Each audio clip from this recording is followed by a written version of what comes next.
look at the PDF. So here's our syllabus table of contents again. We've gone through licensure. We've gone through supervision and compensation, talking about how to earn commission and how to calculate that commission. We've talked about basic real estate concepts and fixtures and encumbrances and legal descriptions. We talked about land use controls and property taxes and insurance and environmental and many of the disclosures. We got through the environmental section. I think we even looked at the RPOD's disclosure, so I think we're finished with that too. And we are pretty much finished with agency, and now we're closing in on the end of contracts. What comes next? We're going to deep dive into the contracts some more, finish that out. Then we will go into, according to the syllabus, they want us to get into contracts and closings next. Historically, though, the previous syllabus had us doing finance before that. So I'm probably going to do it the old way, just because the midterm has finance questions instead of closing questions. So we will probably swap these two things and do finance after we're finished with contracts, just FYI. And then we have property valuation, another pretty big topic. We got into landlord and tenant already. We have not yet done property management, so we'll do that one because that's agency related. So I think actually we'll finish contracts. We'll pick up property management and finish out all of agency, and then we'll get into finance. And then state specific things, the S obviously for state, the N for national. So and then the math calculations are, as you've already seen, as we go, as we get along. There will be a big chunk of math in the closing chapter. And yeah, where to go? Wait a minute. There we go. Big chunk of math in closing procedures.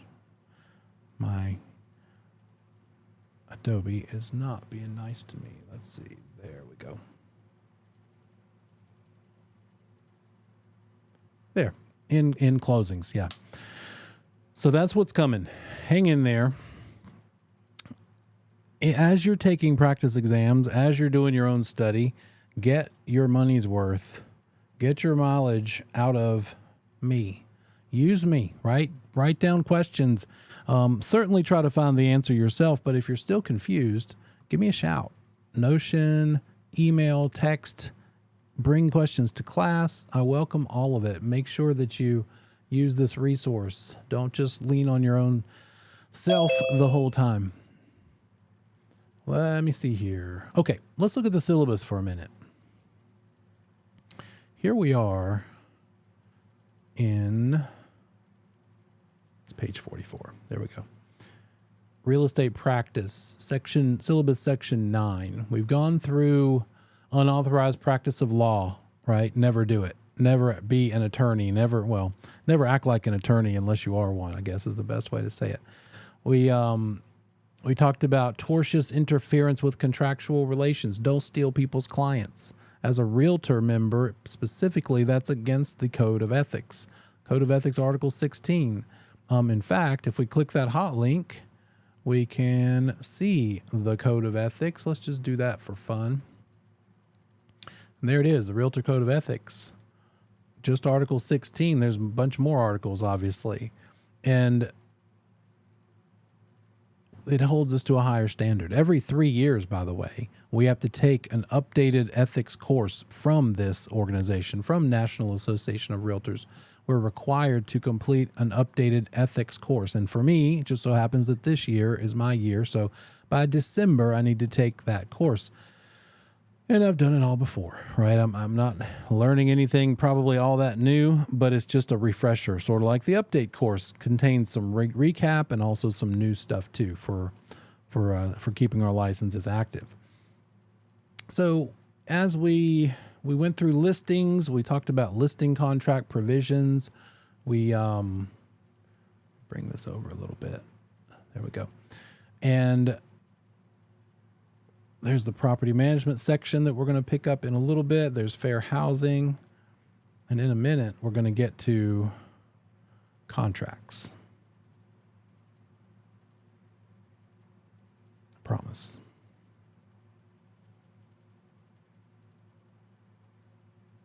Here it is.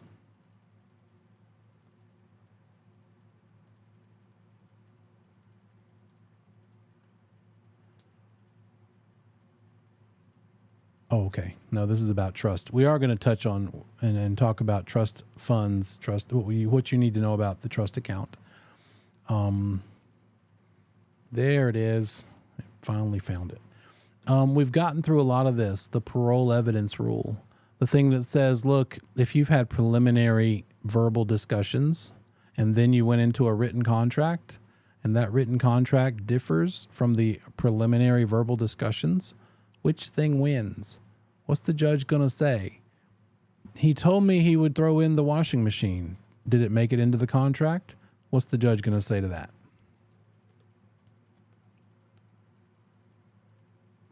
Are you getting a washing machine? Yeah. Even if the seller put it in the MLS and said washing machine included with this house, the MLS is not a contract. It's not an addendum. It's merely an advertisement avenue, right? That's all the MLS really is an advertisement. So if they promise a thing in the MLS, it doesn't hold any weight, holds no water. It's not enforceable unless you, the broker, makes sure it gets into the contract that everybody signs and executes. So we have to be very sure and careful when we're filling out this contract. We need to ask a lot of questions. Hey, client, what do you want to accomplish here? Oh, you want the patio furniture? You want you want this and that and the other, and write it. Fill in the blanks, not write it. We can't write it. We fill in the blanks. Add the addenda to accomplish their goals. So written overrides oral agreements. Contracts are interpreted as an entire whole, not as the parts. And then words are interpreted in their ordinary meaning unless other intent is clearly noted. You can see here, we're talking transparency. The parole evidence rule is all about transparency. Ambiguous language, not tolerated. The person who created the ambiguous language is going to be the one that language is ruled against in a court. Obviously, we can't do what's called drafting of, hopefully I've belabored that point with you enough that you immediately know, yeah, we get it. No unauthorized practice of law. Don't do things attorneys do. All we're able to do as brokers is fill in the blanks. And we can't just fill in the blanks of any old thing. What if the client goes to, we're in the restaurant and your buyer client says, look, I've bought a house or two in my time. I don't want to use this big fancy contract you have. Let me just use this cocktail napkin and I'll write my name and their name and the property address and the price and the closing cost and the closing date. And then let's just have the signatures here at the bottom. One little napkin. You said, Neil, you said you could fill in the blanks, fill in those blanks. I would have to say that's not enough blanks. I can't just fill in any blanks. When it comes to a contract, as we'll see in the syllabus here, we have to use contracts that have 19 specific items in them. The type of contracts that have blanks that we as brokers are allowed to fill in must include 19 very specific items and issues that are required by real estate rule. The good news for you is you don't have to memorize those 19 things. I bet you could come up with pretty much almost all of them if you just thought about it, because they're logical things. Let me see here. Yeah, there we go. If we take a look over here, it's going to kind of coincide and match up with the things we've already kind of seen that need to be in contracts, essential elements included. And that's this. Here are the a broker acting as an agent in a transaction shall not use a pre-printed offer or sales contract form unless it contains the following. And then if we scroll down and see, oh, look, they added a 20th one. It says anything else required by statute or rule. They really like to cover themselves. The commission adds things in there to be like, if you break a rule, that is also considered breaking a rule. So here we are, 19, kind of 20, but really 19 things. What does it need to have in it? The names of the parties. Oh, that's brilliant. The legal description of the property. Okay, let's make sure we don't buy a different property. Itemization of any personal property, meaning what's not stuck to it, what's not a fixture. Are we including some things like that? Then let's give a space. The contract has to have a space if we are going to use it as a broker and fill in blanks. Got to have a place to put personal property. Obviously, the purchase price and how they're going to do that purchase price. Are they going to borrow money for it? Are they going to pay cash? Is it going to be a combination of the two? Any portion of the price paid by promissory note, payment, the terms, and all that fun stuff. Any portion of the price that's going to include an assumption of an existing loan. When we go back through that contract, and you might have noticed it when we did look at it earlier last week, but we're going to see all these things because our standard contract 2T has these in it. That's why it exists, right? They made sure to include all the requirements. Who requires this, by the way? Who is it that's requiring these 19 items to be in a fill-in-the-blank contract that we as brokers have to use? What entity, what organization says this?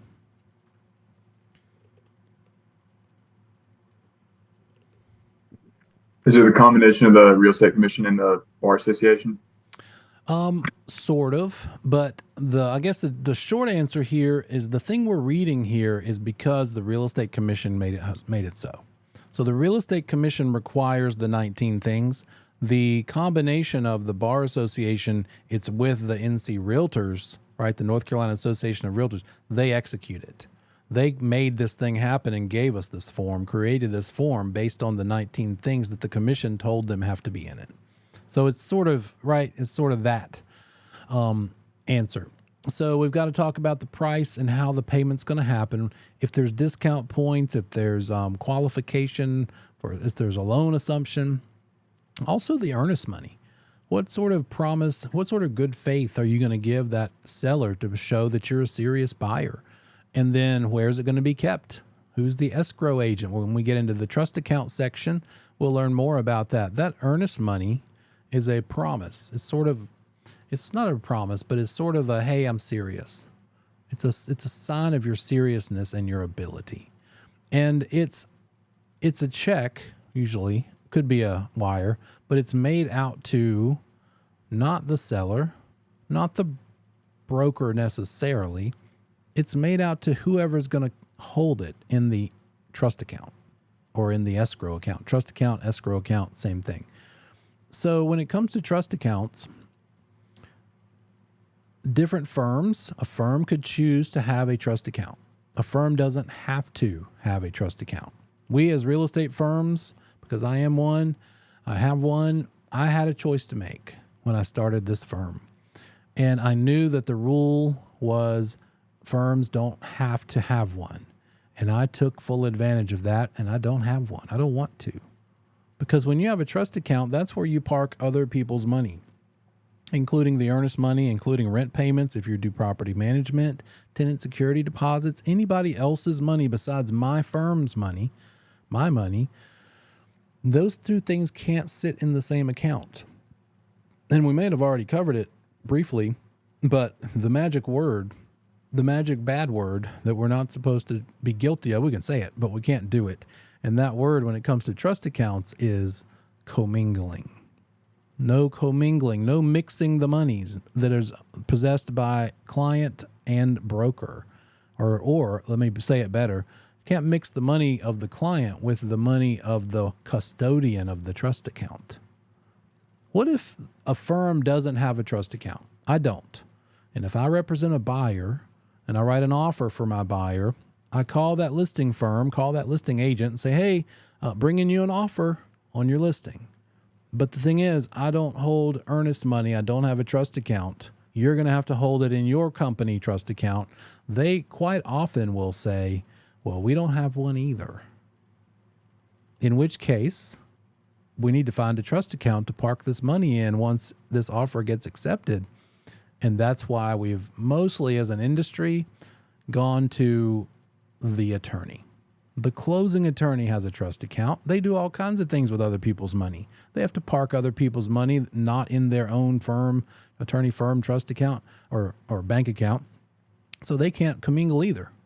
And so what that has resulted in, back when I started, probably the first 12 or 15 years in business, many real estate firms did have a trust account. And it was just a matter of, do you want to hold it? No? Okay, I'll hold it. I'll put it in my firm's trust account. But now we don't have to, and many of them are not. Why? Why are we not choosing to have one? Well, it's an extra thing. One more thing to be responsible for, because the broker in charge of a firm is the one responsible for how that trust account is handled. And so in a moment, we will go ahead and talk about it. Since I've led up to this with this big, long intro, let's talk about trust accounts here in a second. We have to deposit money, other people's money, in the trust account within a certain number of days. 3, the number is 3. And we have to reconcile that trust account every so often, monthly usually, and make sure that not too much money is in there. So we'll get into that. So this is the provision of the contract that says, where are we putting those other people's money? Where is the trust account? Who is the escrow agent handling this thing? Is it one of the firms, one of the real estate firms, or is it a closing attorney somewhere?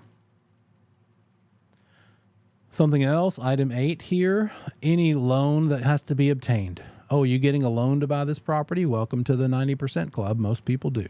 And there has to be a place in that contract to outline the loan terms, roughly, not super specific, but what kind of loan, what's the name of the loan, that sort of thing. A statement of the buyer's intended use and the condition that the use must not be prohibited by government regulation. A lot of this stuff is not really so much, it's going to be accompanied by some fill in the blank stuff, but these provisions have to be in the contract that we brokers use. Any sort of special assessments that the property has to be subject to, meaning if you own this property, you might have to pay a special assessment. And in our standard contract, as we'll see later, they differentiate the special assessments. There's 2 kinds of broad categories of special assessments.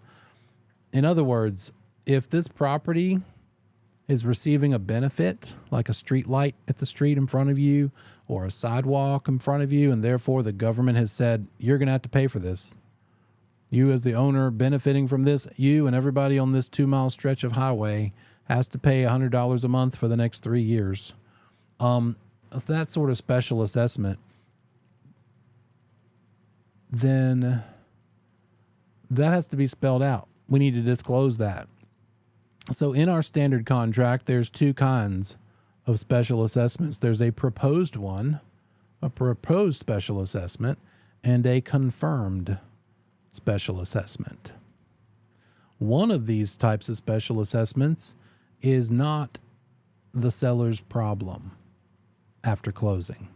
In other words, one of these types of special assessments is the buyer's problem, not the seller's problem. In other words, once we close, this is just a proposed special assessment, that it might be $100 a month, maybe.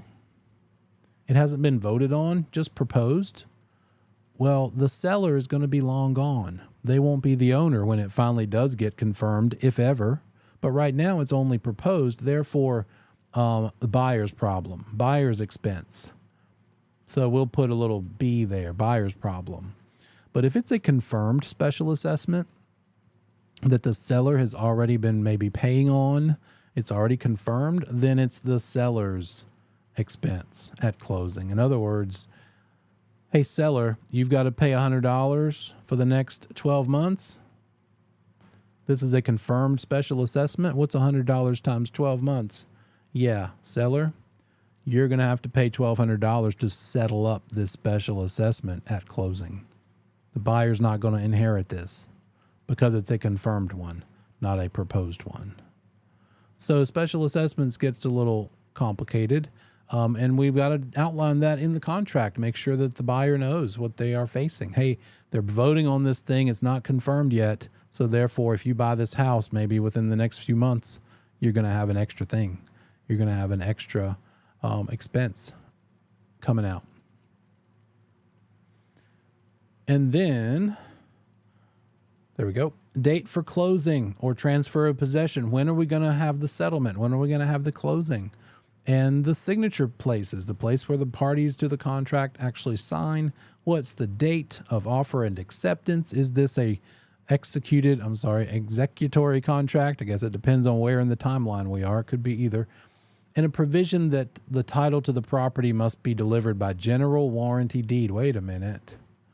Neil, you said there's more than one kind. There's not just general. What if it's a special warranty deed? Well, this says that the standard fill-in-the-blank contract that we brokers have to use talks about a general warranty deed. And if it's different than that, this thing would need to be adapted or modified. It would need to be changed to something different. Special warranty deed, whatever, quick claim deed, whatever it might be. And if we keep on going, anything that's going to be prorated or adjusted at closing must be talked about, like taxes. In the contract, it talks about, hey, here's how we're going to handle taxes. Who's going to pay closing expenses? In other words, is the seller going to pay some for the buyer, for instance? The buyer could ask the seller to pay some of their closing costs. There's a place to put all that. And the buyer's right to inspect the property. That's the verbiage, language, not really a blank. But this provision has to be in there too. Property's going to be pretty much in the same condition as when you saw it.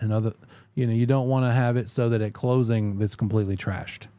Got to have it so that it's pretty much what they think they're going to be getting. Reasonable wear and tear accepted, sort of like what we saw with the landlord and tenant chapter. Also, who is involved that is a real estate broker? The agent and the firm is a place to identify yourselves for that. And that's pretty much it. There are more things, but these are the minimum required by the commission. And again, you probably would have come up with most of them in a list if you just were trying to guess what was in there. So that's the requirement for the kind of fill in the blank contracts we are allowed to engage with. And that was here. Let's see, anything unique? Sometimes the client says to you, okay, I see this standard offer to purchase and contract, but I want something different. We'll use the standard one, but I want to add in an extra element, an extra provision. One of these that we used in the last several years, there's a thing that can happen when you have multiple offers and you've got a seller that has so many offers to pick from that the buyers are desperate. Welcome to this market. Welcome to the last 5 years. So the seller says, look, I've got 5 offers. You guys are going to have to outbid each other. Bring me your highest and best. And then they end up having all those 5 offers. And when you have 5 offers or multiple offers, they're going to start making offers that are over asking price. Probably every one of them. Every CE class I teach, and I taught one today, I asked the question because it's a nice little icebreaker. It's fun to talk about it because it's sort of a crazy war story. I say, tell me what has happened in the last 2 or 3 years that either you have been involved with as one of the agents in the transaction, or you heard about from somebody in your office. What was the highest offer, highest over asking price that you've seen or witnessed out there in the wild doing this business? And the numbers are astounding. They put it in the chat and it looks like this. It's just scrolling by super fast, and sometimes they'll say 10,000 over asking. They'll say 20,000, they'll say 50, they'll say 100, they'll say $200,000 over asking price sometimes. Yeah. What happens when it's a loan and it's $100,000 or $200,000 over asking price? If you're getting financing to buy a property and the contract says, well, we want 700,000. The listing price said that, and you actually get 800,000 because you got 100,000 over asking. What are we worried about as the brokers? What are we thinking? Well, the market value we think is somewhere around 700, the probable sale price. But oops, we had so much competition. Because another question I ask is this: how many competing offers have you seen? all you agents out there working. How many competing offers? And I see 10, I see 50, I see 70. I saw an 83 competing offers on one property last year in one of my classes. When you're having that much competition, they definitely are going to make over asking price offers.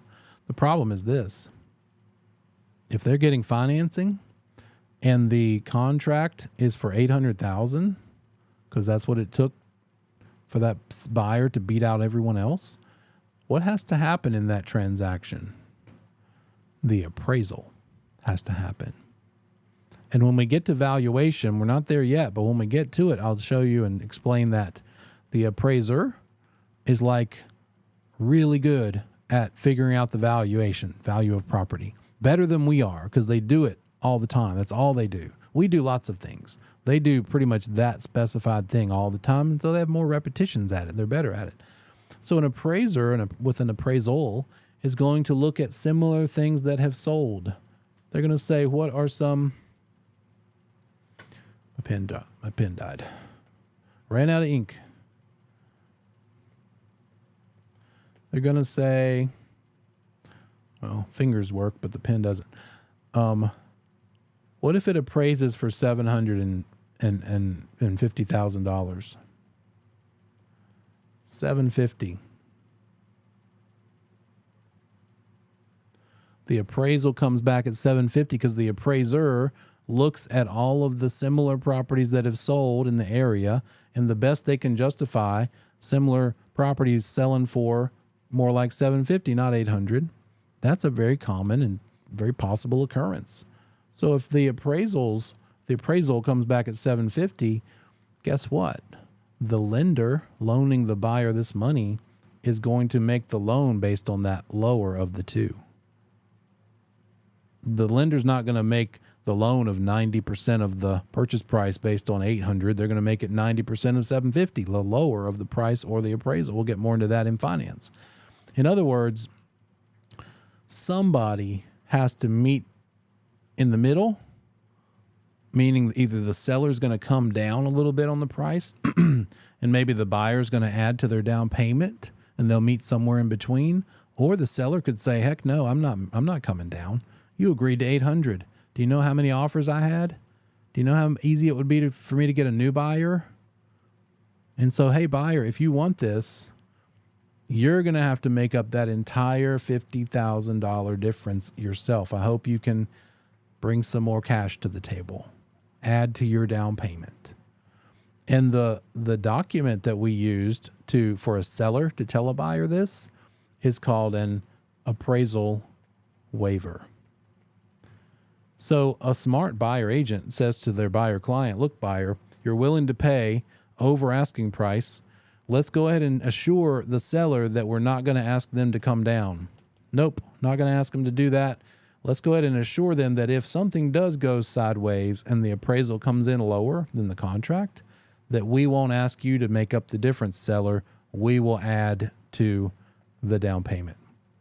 That has been a thing that just evolved in the business by necessity, because sellers said, hey, it's a seller's market. I'm not coming down. I'll tell you now, before I consider all the offers, I'm going to tell everybody making an offer, don't ask me to, don't think it's going to work for you. What's going to happen if that buyer says, hey, seller, bring this price down because it only appraised for $750. Meet me somewhere in the middle in here, or come all the way down to $750. That seller might say, you can go away. You can take a hike. Because what's the other thing that we know? If this happened, seller says, get out of here with that. I'm not coming down. You can leave. You go buy a different house. I'm not doing it. The buyer can say, well, I don't want to buy it anyway. I'm out of here. But that due diligence money, that due diligence fee is staying with the seller, even if the transaction falls apart because the appraisal came in low. You with me? So I'll say all that to say this: that appraisal waiver is not a standard form. If you want to use one where your buyer is convincing the seller, look, pick me because I won't ask you to come down in the event that the appraisal doesn't come in full price, we need to get an attorney to write this thing. So have an attorney draft any unique contract language. You might have heard of something called an escalation clause. Escalation clause. What this is something that can happen with multiple offers where you say, hey, seller, whatever the highest offer on the table is, go ahead and add $5,000 to it, up to a maximum of, if we get up to 800,000 by this way, then that's as much as I'm willing to pay. But as long as we're below 800,000 or right up at it, keep adding 5,000 to whatever the highest other offer is, and I will honor that. But here's the problem with an escalation clause. For one thing, it's not a standard form. Secondly, the real estate commission hates it. They don't like it because we need the permission. We need very special permission when we're fielding offers. As a listing agent, whose permission do you think we need to tell anybody what the highest offer on the table currently is? If a buyer agent calls you and you're the listing agent, and that buyer agent says, hey, I'm assuming you have multiple offers. Remember we took that pre-licensing class together with that weird bald guy? We go way back. I'd love to have a cross sale with you. What's it going to take to win? My buyer has been through the ringer. They've tried so many and failed. I'd love for this to work for them. Between you and me, what's it going to take to win? What's the highest offer on the table? Whose permission would you need to answer that question? Tell me that in the chat.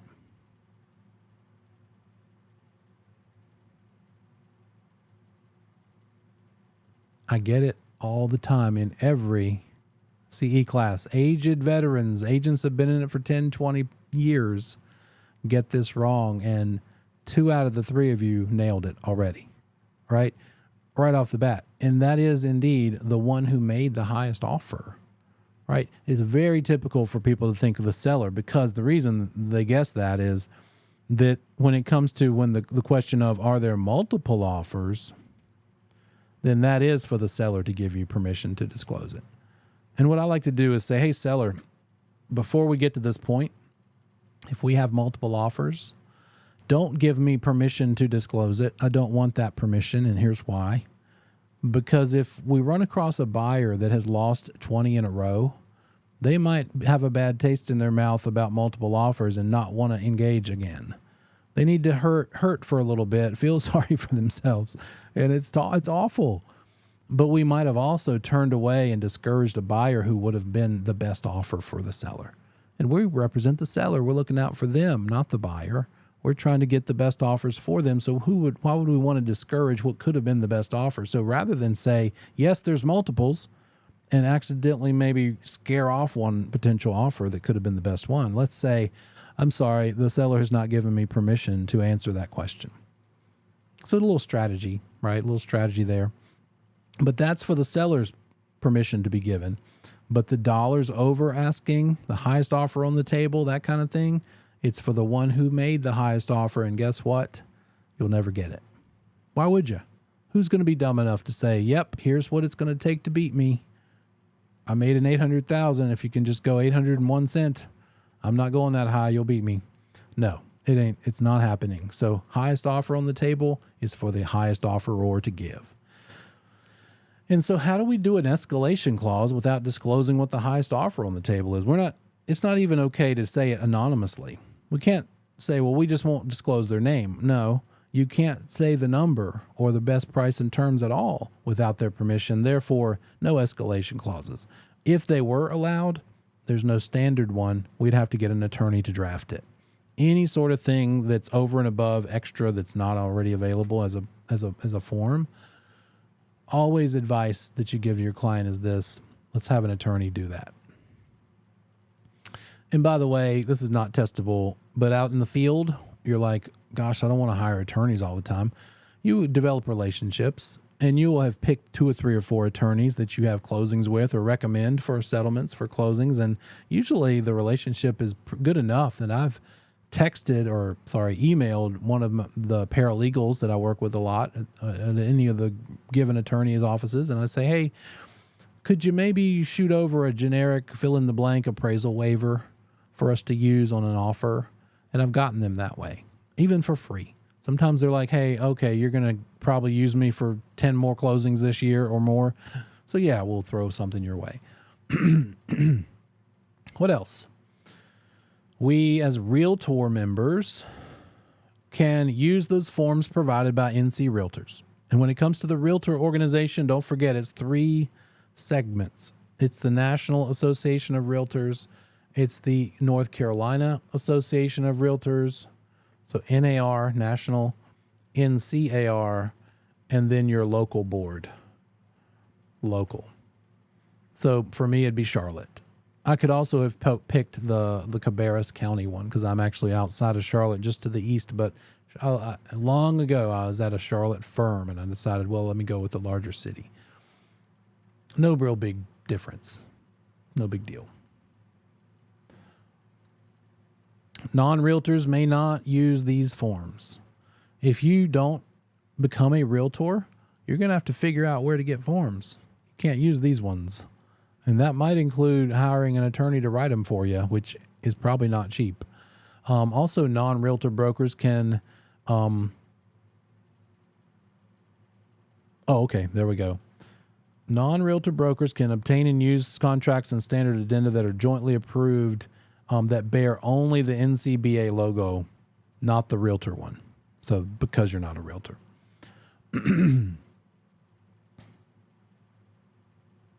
Oh, a little side note here. It's not only the NC Realtors that make the forms we can use. There are 3 disclosures that the North Carolina Real Estate Commission created. So you can be a non-realtor and use the working with agents disclosure that we've already seen, the RPODs or residential property one. That's a real estate commission creation. That is not a realtor form. And then the other disclosure, the MOG, mineral and oil and gas rights disclosure. So those 3 real estate commission provided, not realtor provided. You will hear me say offer to purchase and contract a lot. It's very awkward to say it. I don't really like it because it's confusing. But in the first part of its life, it's an offer, and it might convert into a contract depending on how things go, what gets accepted. But it could also be known as a sales contract on the test, or a purchase contract, or I've never seen it referred to as an earnest money contract, but just fair warning, those are other names for it. We just talked about the 19 provisions, not necessarily fill in the blank items, but definitely need to have the content from these provisions in there. Here, currently, we'll learn it this way because it's the current rule, but who knows what's going to happen as of August when the settlement rules kick in. We may not even change anything. But in North Carolina, the North Carolina Real Estate Commission says out of all those 19 or 20 provisions that have to be in the contract, here's what may not be in the contract. These 2 things are not allowed to be in our state, North Carolina contract. We can't have any reference of broker compensation in the contract itself. Neil, how do we know what we're earning? How do we have that in writing? It's in the currently MLS. That's where we can see it.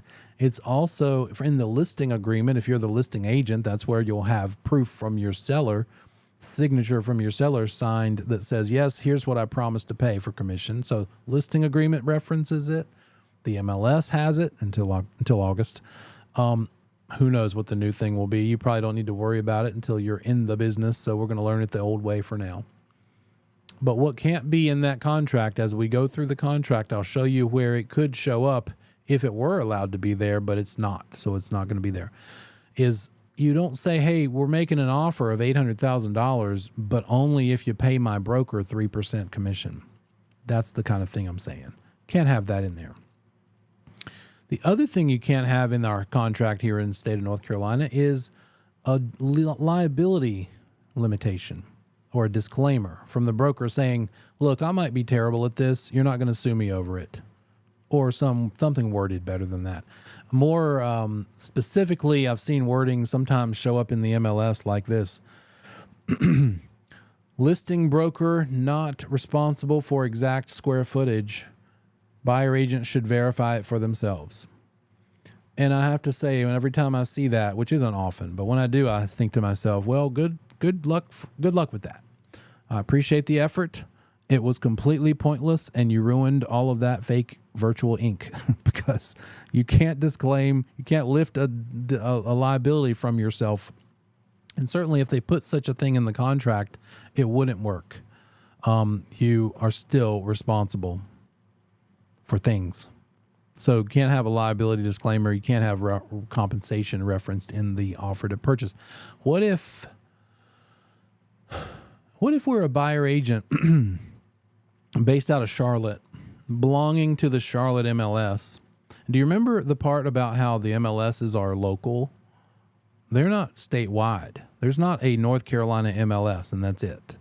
There's a Charlotte region one. There's a Nashville Mountain region one. There's some things in the mid part of the state. There's some in the western or eastern part of the state. So I think there's like 12 or 13 of them. So if I wanted to go sell houses in Raleigh, drive 3 hours away from here to Raleigh, then on a regular basis, I should probably invest in that MLS and join that one too. Or if I went to the beach and I spent 3 or 4 months a year in Wilmington and I wanted to sell houses while I was there, I would probably want to belong to that MLS, and I could join it, but it would be an extra fee. So where was I going with that? What if I just wanted to help somebody one time? I didn't see myself going to Raleigh a lot, but I have a client, maybe a relative, so it's a little more, I'm more inclined to maybe want to help them out and go to extra lengths to do so.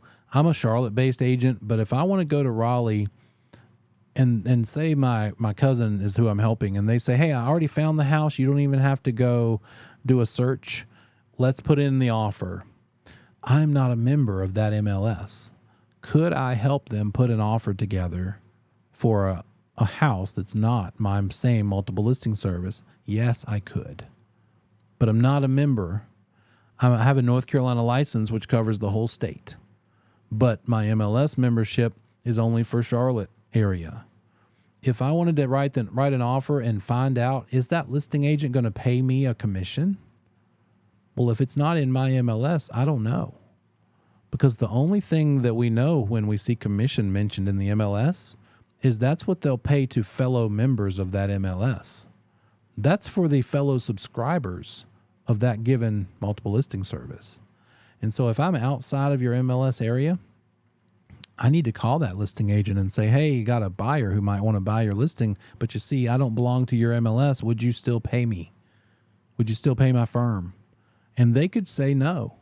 They could say, no, we're only interested in offers from fellow subscribers within our MLS.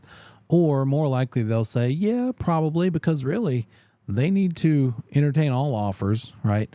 And they could, at the very least, say,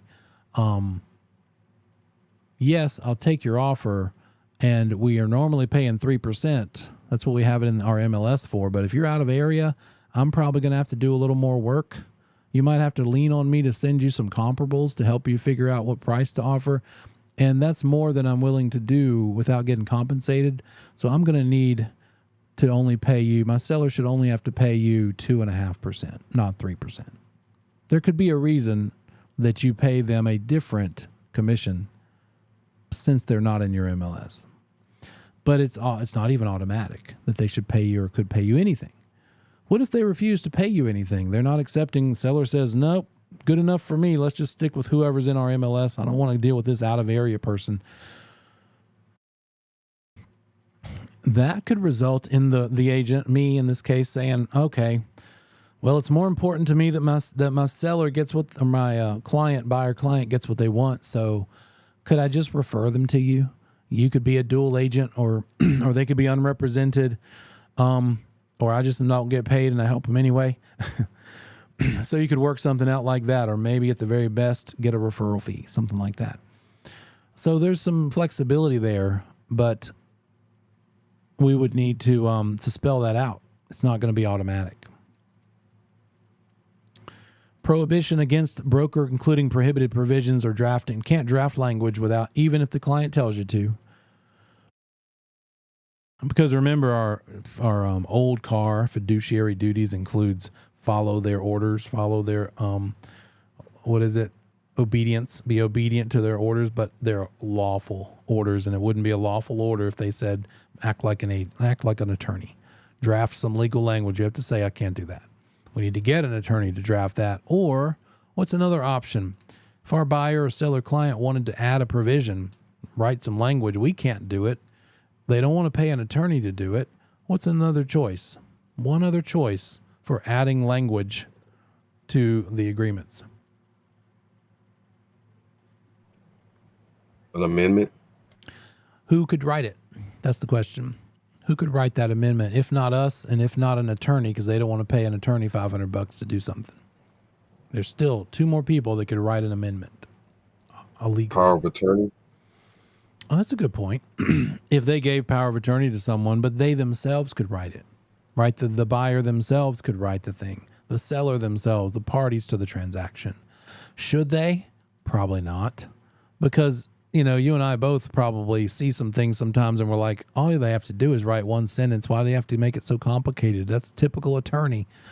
But the reason they make it complicated is because maybe we can't see all the possibilities, all the possible ramifications from this one thing. And so their job is to write a thing that covers all those bases for the best interest of the client. So yeah, best practice, the standard you should follow and give as advice is let's have an attorney do it. If they put their foot down and say, nope, I'm not doing it.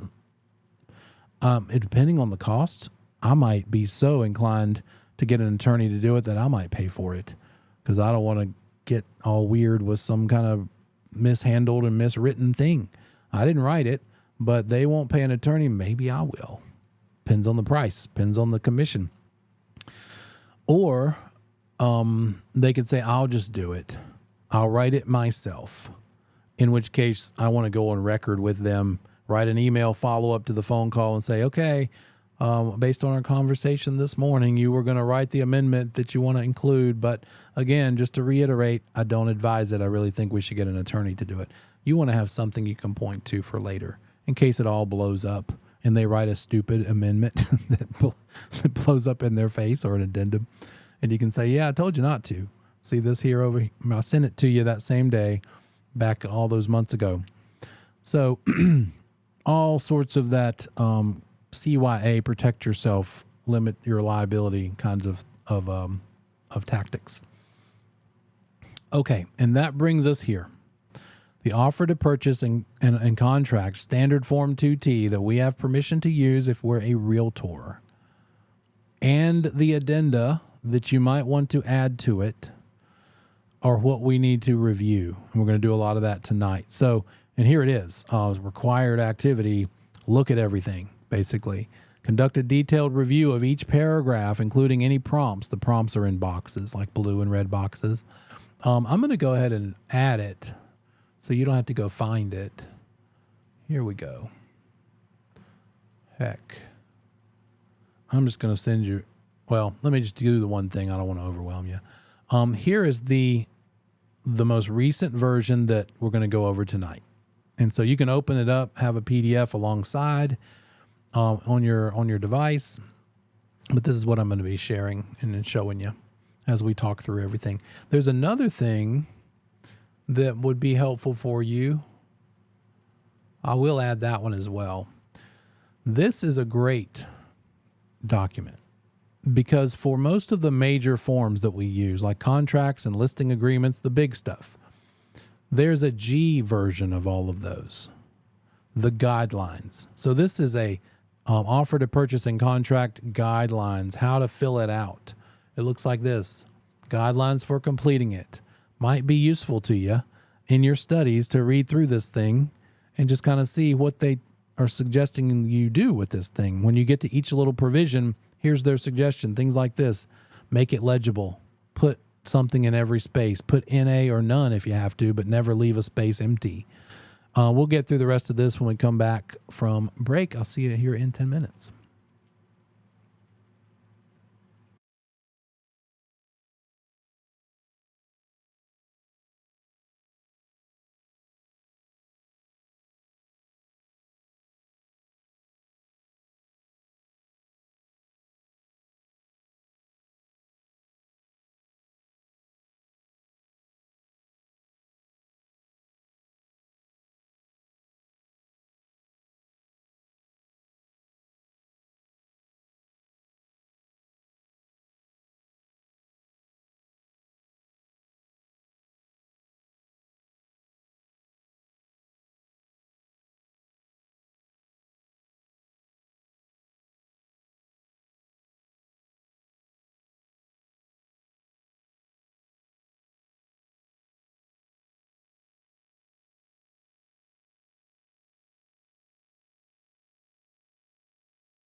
back together.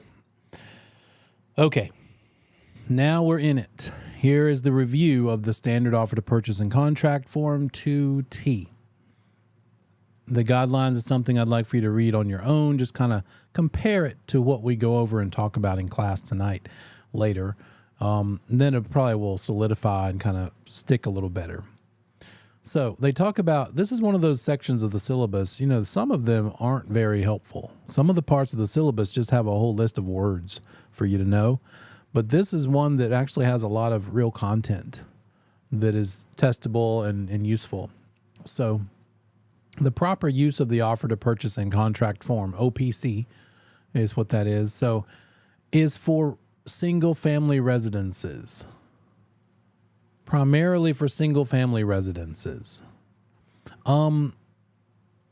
If we need to tailor it to other uses to incorporate other provisions not found in those 16 pages, we would use addenda, not amendments, but addenda to add to it, right? The first three letters, or adding things with an addenda. Once this is no longer an offer, but becomes a contract, and then we need to change things to a contract, we're going to use an amendment, right? We learned that already. What we will not use this standard form for is if it's a lease option situation where we're saying we're going to rent a place for a while, and then we're going to want to have the choice to buy it later. I got to live there for a year as a renter, get to know the place, make sure that I like the area, like what this place has to offer, and then I could maybe exercise an option in the future to buy it. It's tempting with all of these addenda. Just let me show you those again.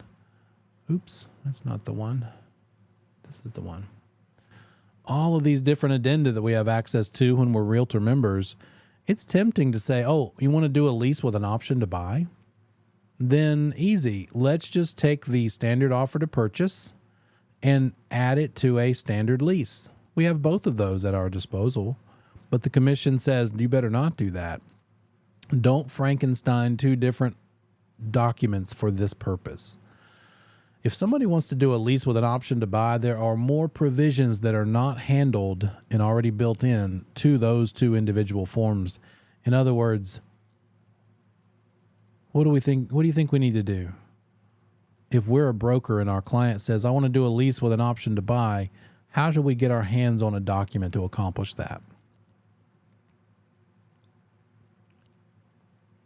If we're not allowed to or suggested to take two forms that we have access to and reference them to each other in the offer, say, go see the lease, and the lease say, go see the offer, and put them together, that's not what the commission wants us to do.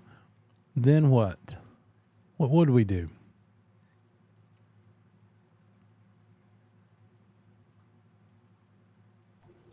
Is there a standard lease option agreement contract? There is not.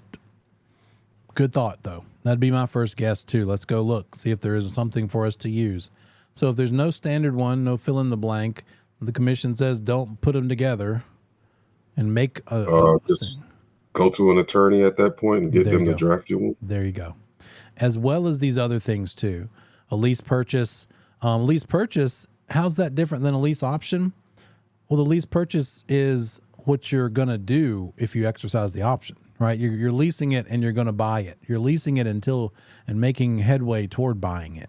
With a lease purchase, you're saying maybe my rent is $1,500 a month, and if I do actually buy it, maybe $300 of that will go toward the purchase price. There are provisions in there because you're more definitely going to buy it. You're renting it first because you can't qualify for maybe a mortgage, but you're working toward buying it.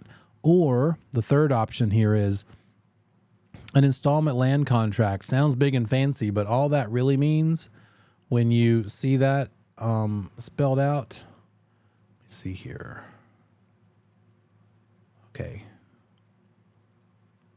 I was going to type it in, but I'll just tell you, basically seller financing. Anytime you see installment land contract, it means the seller is going to be the bank. Instead of giving the seller the big lump sum cash or price at closing, you would say, okay, seller, I'm going to give you X dollars a month. house payment, monthly payment for the next 20 years, 30 years, whatever the duration is, because now they're acting as the lender. And obviously with that too, very complicated. It is now far more than just a contract. It is a contract plus a promissory note, plus an agreement to repay, plus putting the house up as collateral. It's a complicated thing that deserves a custom creation. So absolutely with seller financing, have an attorney draw it up. Lease option and lease purchase also. Do not use the standard 2T for any of these three things. I think I remember you saying, or maybe I read it, but an option contract is the only unilateral contract. True. Now, are these other ones considered unilateral, like the lease purchase agreement? That's a or the installment loan? Great point. The thing that makes it unilateral was the option portion. So since there's no option here with the lease purchase, they are renting it until they can buy it. They're not deciding if they're going to buy it. They're going to work their way toward buying it. So not an option at all. And the same for this seller financing. Not an option. Seller's definitely financing. You're definitely buying it. So it's the option thing that makes it unilateral. And the thing that's unilateral that we were talking about is called the option to purchase, which doesn't necessarily have to be a lease option. You're not renting it while thinking about whether you want to buy it necessarily. With a basic plain old option to purchase, you don't occupy it, in fact.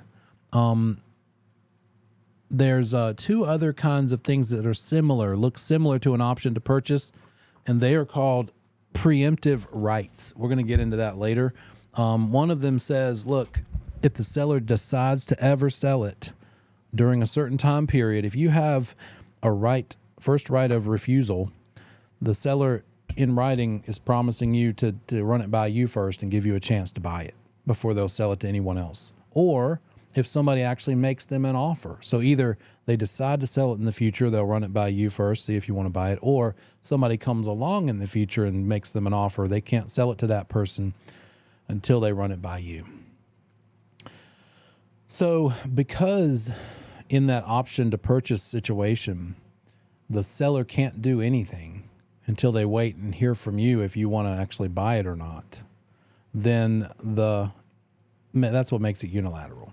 A promise from one of the parties. The promise is from the seller to sit there and wait for you to make a decision. You're not promising to buy it yet. You're going to think about it. So good point. Good callback.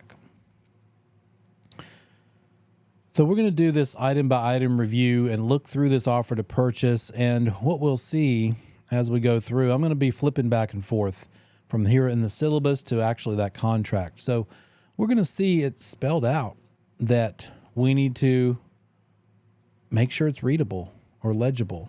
Print, type legibly. You don't have to type it, but if you write it out by hand, it better be readable, legible. Fill in all the blanks. Don't just leave a blank empty. Put something in it, even if you put not applicable, NA, or none. And then be specific, be precise. Don't write things that are hard to understand. Don't be unclear. Don't use acronyms. Make sure you write things out. Don't use abbreviations if possible. You want to make sure the parties to the transaction who aren't in this every day, you know these things. You know acronyms and shorthand, but we need to write it for people that don't understand those things so it's clear and immediately understandable.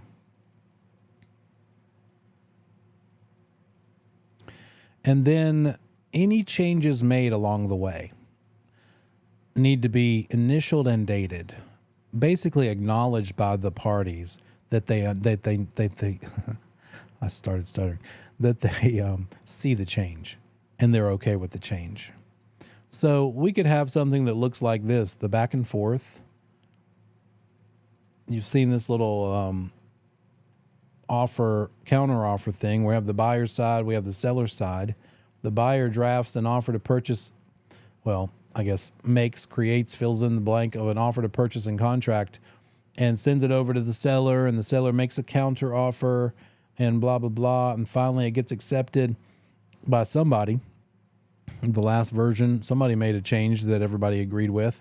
And now we have an executory signed by everybody with an effective date. So we have an offer to purchase that has now become an actual contract. And maybe during the life of this contract, while we're under contract, what are we going to be doing in the amount of time that this contract exists? Like, here's where we went under contract. Here's our closing date. Yay, money. Here's the due diligence deadline date. And this entire period of time, this contract could be changed for a couple of different reasons. What are some reasons that we might need to change the existing contract? I know how to change it. We're going to use an amendment to change it, not an addendum. But what are some reasons that we might need to change it once it has been created?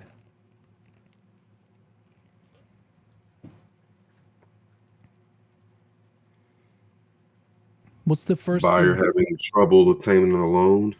That's a good one. That's a little more sophisticated than I was even thinking. But maybe the buyer needs to change their loan type. Maybe they were going to try to get an FHA or a VA loan, and that proved to be too difficult, and they had to instead pick a conventional loan, or sometimes they change the loan type.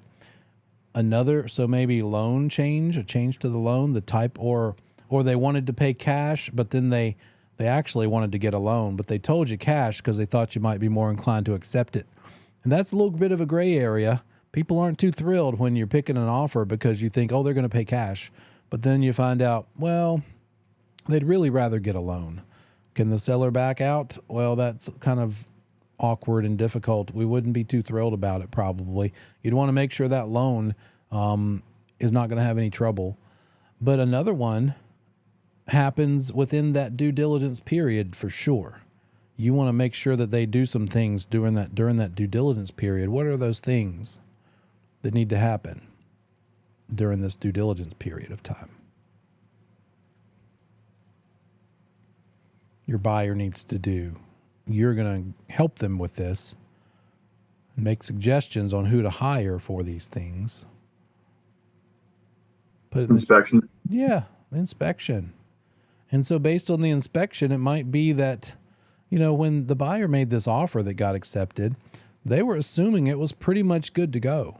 And this house was in a certain level of repairedness, a certain level of good condition. But based on that inspection that happens after the fact, they realize, oh, I didn't realize this house was such a piece of crap. Right? Or maybe not quite that extreme. Oh, I didn't realize this house needed so much work because of the inspections. Therefore, I don't want to pay $600 for it anymore. I want either one of two things to happen, says the buyer. $600 is not a good price for this house anymore because it needs a new roof. It needs heating and air system. It needs complete repair or replace. That could be $15,000. The roof could be $20,000. It needs a bunch of scary stuff. Therefore, instead of $600, we could either have the seller repair these things and give me a new roof and a new heating and air system, or I'd rather pick these things myself. Let's go ahead and do what we got to do to close, and then just give me the money. And then I'll go pick the roofing I like. I'll go pick the heating and air repair company I like, or replacement company. And so maybe we change the price. If we need to change the price down to maybe $560 because of this stuff and some other repairs, or if we need to say still $600, but the seller's going to pay some closing cost for the buyer, some sort of concessions. So changing the contract to require the seller to either pay money, drop the price, or repair some things. That's a very common change that needs to happen to that contract. And there's a special form for those things that we'll look at in a little while. So any change like that we adapt and modify and put into the contract needs to be marked over. Needs to be, you strike through the thing that's changing, you put the new information in there, new price, you make a little initial for all the parties, place for them to initial, and the date that they initialed it. Now we have the change having been initialed, signed, and dated with the communication that has to happen too. So we need to have this thing. And this is sort of an antiquated way to do it, actually. In real life, we're probably not taking the actual offer to purchase and going out into the margin over here and striking through with a ballpoint pen or a gel pen and writing initials. What we're probably going to do is rewrite the whole thing. The same information, but just make that one little change. It's not as complicated as it sounds because we're probably using electronic signing software.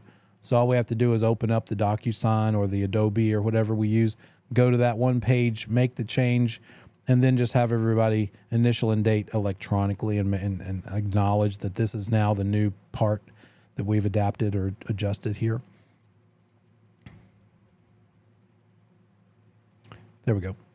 All right. So if there's a ton of changes, meaning we go to this thing and it's just littered because we changed the due diligence fee, we changed the price, we changed the earnest money, and it's just hard to even see the paper because of all the different initials and dates of all the changes that were made.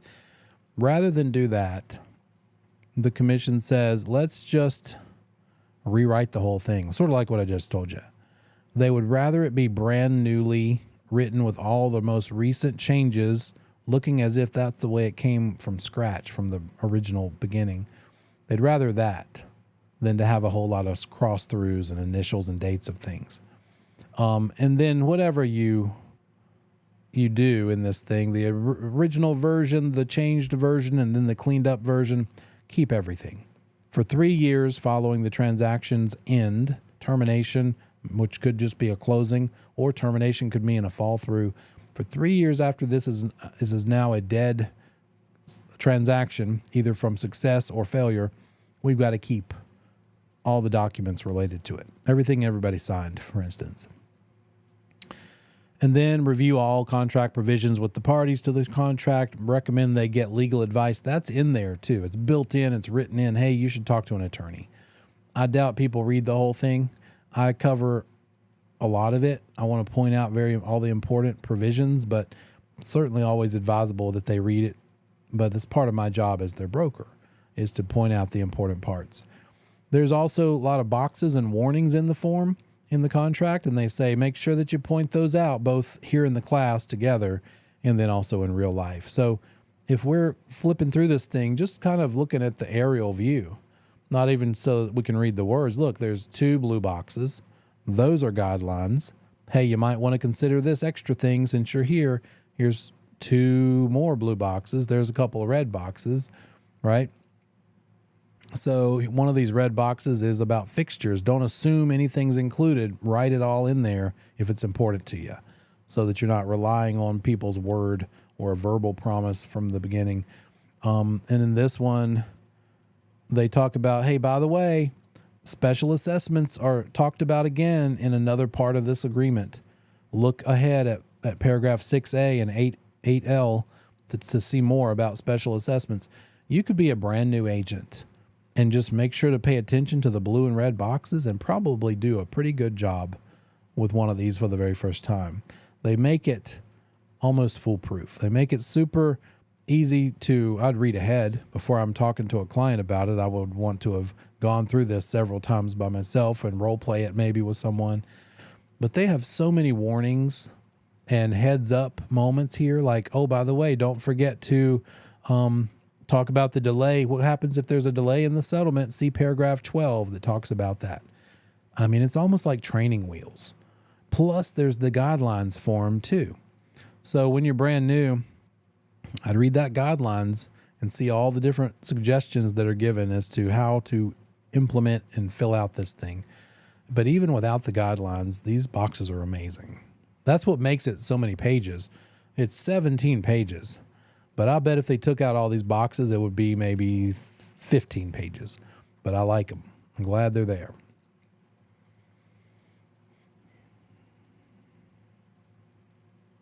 So that's all the notes and warnings. So in paragraph 1, they talk about, there's a note, whenever a term would not normally be capitalized, usually whenever there's a term that you normally don't capitalize, it's referencing a defined term that can be found somewhere else in the contract.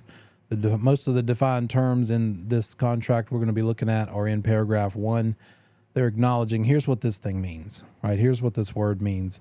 If it's got a capital and that word usually doesn't, it's an important word. And words that appear in parentheses are optional that you may or may not need to use. You could ignore possibly. So what we're going to find on the front page are obviously the names of the parties, the property description, the purchase price, and all the other money, like earnest money and due diligence money. And then here's a box in the syllabus, a required activity, various scenarios to explore how initial and additional types of earnest money should be handled. We've already talked about that. Do you remember? You might remember when, if we use initial earnest money instead of additional earnest money, how many days do you maybe possibly remember? How many days do we have to submit this earnest money if we choose to use it as initial instead of additional? There's two ways you could incorporate the earnest money. One of them is labeling it initial earnest money. The other one is labeling it additional. And that's up to you as the buyer agent and your buyer client as to your strategy for what you want to label it as. And it has to do with when it's due. When does it have to be submitted and put into a trust account?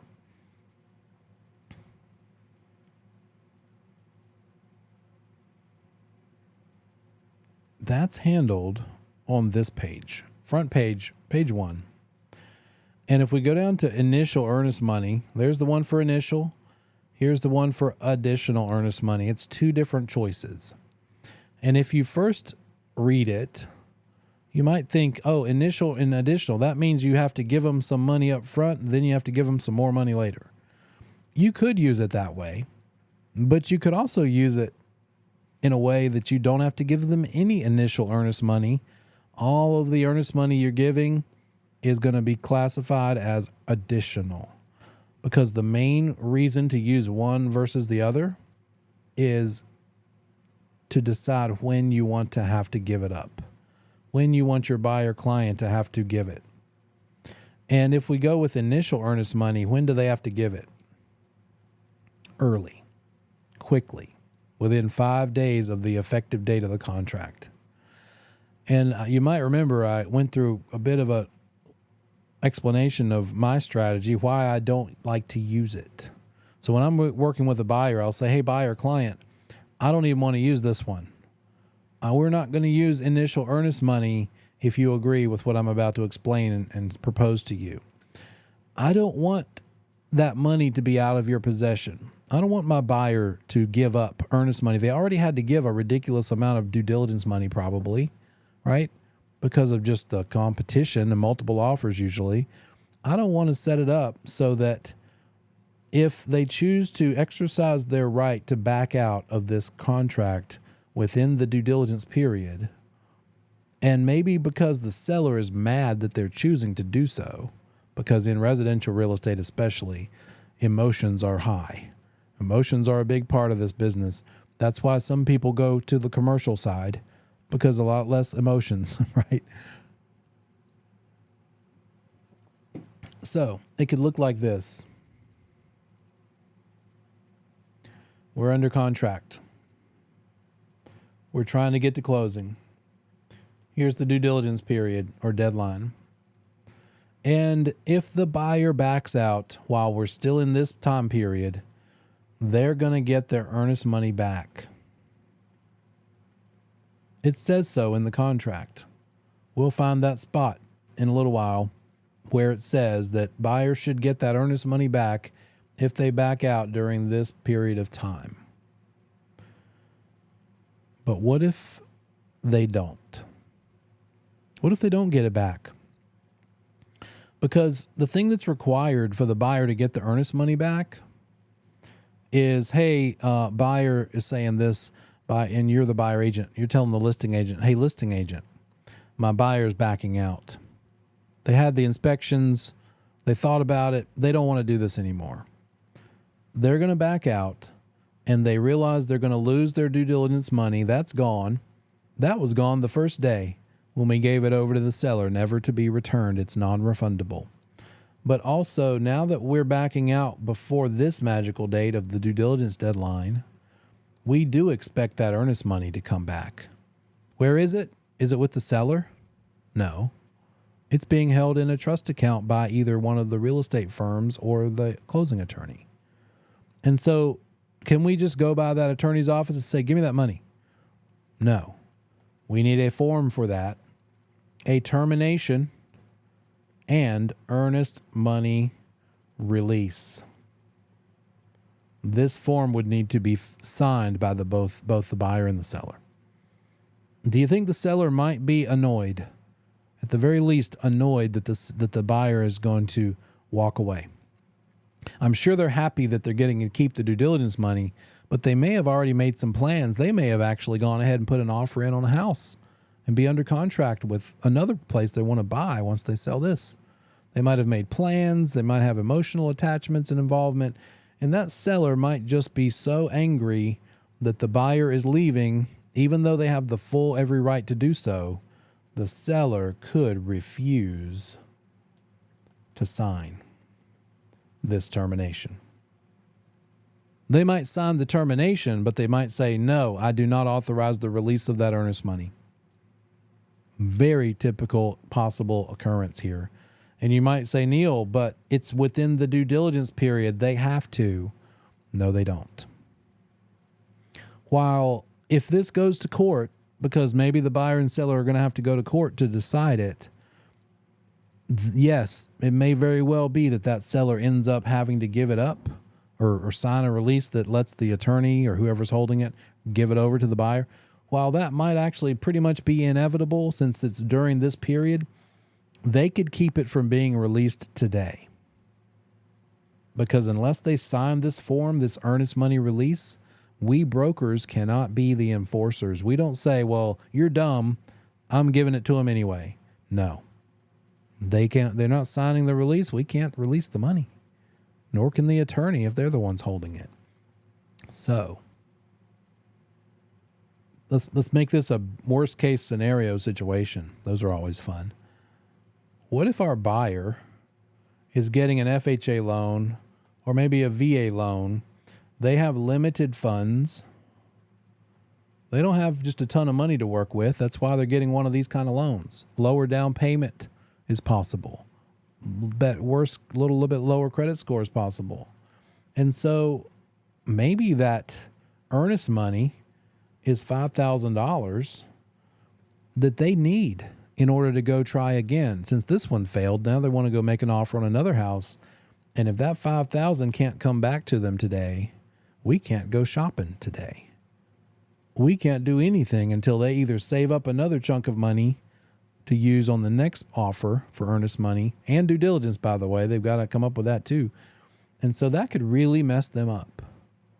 And I say, as the mama bear buyer agent, forget that nonsense. I don't want to put my client in that position, especially a client who needs even more help than the typical one who's not getting these kinds of financing. So I'm not going to make that happen. I'm not going to give the seller that kind of power. The seller has the power to really mess up this buyer's future plans for no good reason. They have no right to not sign that release. They can choose not to, and there's nothing I can do about it. They could say, bring me to court, buyer, if you dare. And that money's going to have to be resolved later if it's in there, if it exists, if it's sitting in an escrow account somewhere. So the only way to keep that from happening, to keep that seller from being a jerk and using it as leverage, holding it hostage, I call it, is to not let it be there to begin with. And instead of using initial earnest money, let's pick a date that we want this to be put in to the escrow account. And it's sure going to be a whole lot later than 5 days after the contract. It's going to be however much time we need to get inspections done or anything else the buyer should need to consider in order to decide whether they want to move forward. In other words, probably 5 p.m. on maybe the day before the due diligence deadline or the day of. So that's usually what I like to do. I'm not giving up that earnest money and letting it be sitting in an escrow account until later in the process. And this hasn't been around forever, or it's been around, but people haven't used it in this way forever, maybe 5-6 years. And I remember back then, agents didn't know what to do with it. They'd get offers from me and they would see this earnest money and they'd call and say, "Oh, I think you made a mistake. You were supposed to make an initial earnest money, but you made," and I'm like, "No, I didn't. We're going to give that earnest money over in 3 weeks, not this week." "What's 3 weeks? Why? Why are you doing that?" "Well, because it's our right to. It's right there." "Well, I don't know if the client's going to go for that." "Well, I'm sure you're a great agent and you're going to explain to them that it is well within the buyer's right to do so. Why would they care? It's just earnest money. The seller doesn't get it in their hands anyway. It needs to sit in a trust account. So what's the difference when it goes into that trust account? We're just going to make it go there once we're sure that everything's going to move forward and we get all those repairs negotiated that might become known." Right? And usually I just had to kind of baby step them through it. And usually, by the way, it was them being embarrassed that they didn't know what I was doing more so than the client even giving a crap about it. The client didn't care. So when it is additional earnest money and we're putting in a date out of thin air that we come up with, filling in the blank, time is of the essence. You've got to bring and deposit that earnest money. Buyer has to come forward with it no later than 5 p.m. on that date. And notice another difference here is when it's initial earnest money, they give the option for it to be a personal check, but that's not an option when it's additional. Again, it better be ready funds, immediately available, and time is of the essence. So those are just sort of that's the trade-off. It's worth it, I think. Now the buyer says, "Hey, this is the day before the due diligence period deadline, and gosh, this inspection was terrifying. It's going to be $50,000 to bring this house up to speed. And so I don't think I want to buy that anymore. It's a money pit. And so I'm out of here on this day." And then the seller might say, "Well, I'm not signing the earnest money release." Great. There's nothing for you to release. We didn't have to submit it until today, and we're backing out today. So have a nice day, right? We're going to go take our earnest money and go buy a better house. So that's what that looks like.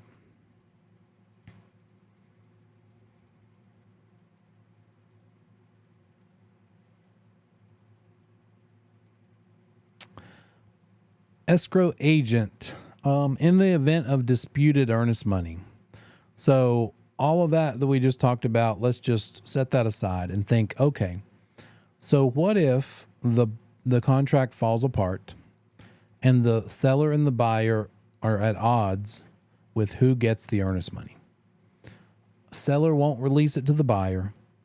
The buyer wants it. The seller thinks they should keep it. What do? We as brokers, or if we're holding it in our own company trust account, or the attorney is holding it, whoever's holding it, can they side with one of them because they like them better and say, "Yeah, okay, I'm going to give it to you"? Obviously not, right? We can't enforce it. It's not up to us. We're not the judge. All we can do is let it just sit there untouched and not be accessed by either one of them.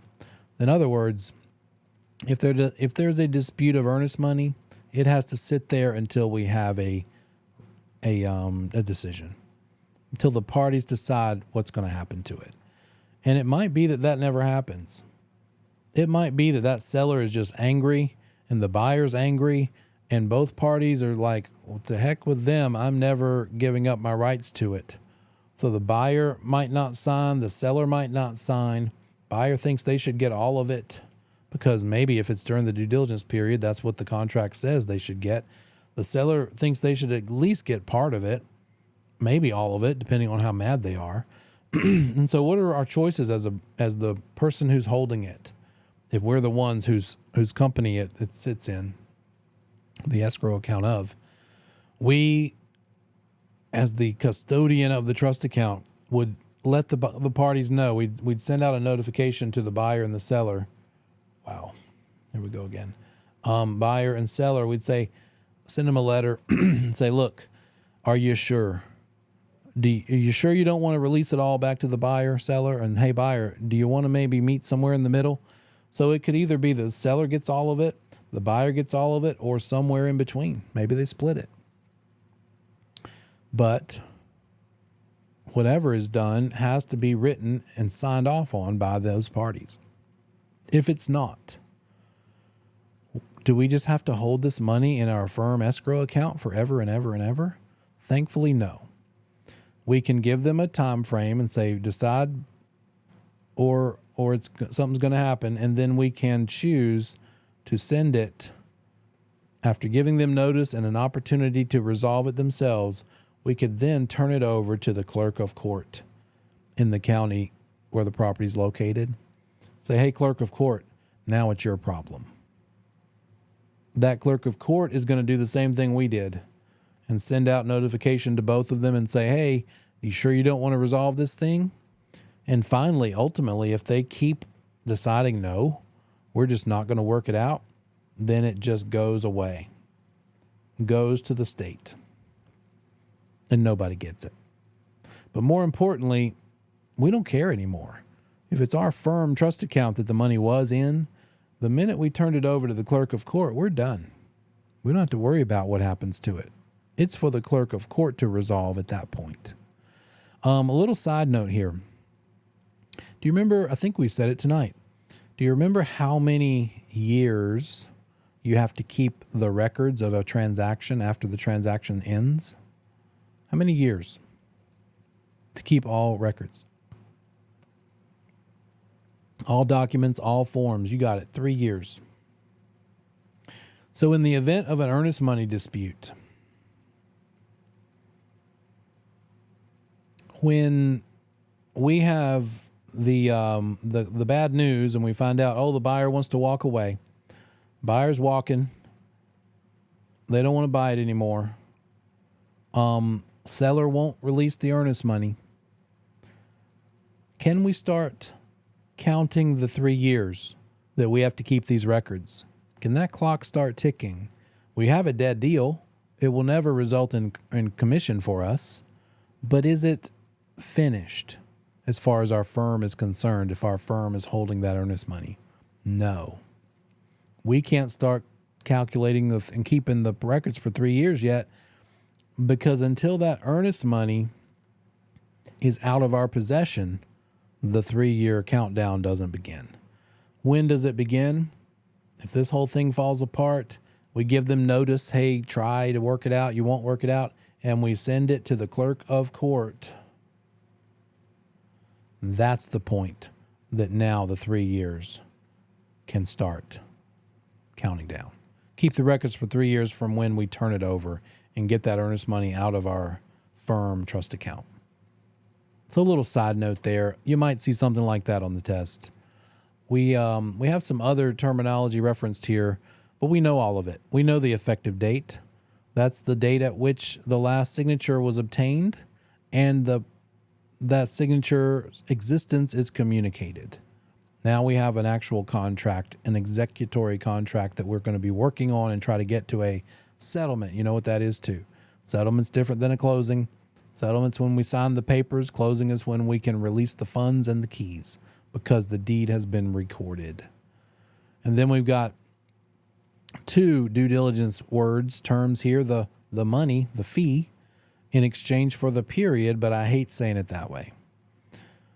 You'll see it that way maybe even on the test, that you give due diligence fee in order to get a due diligence period, but that's not exactly true. What's the least amount of time you could have as a due diligence period legally? What's the shortest due diligence period you could possibly negotiate if everybody agreed to it? 1 day. Even less. Good guess. But even less. 0. You can have no due diligence. Say it again. What'd you say?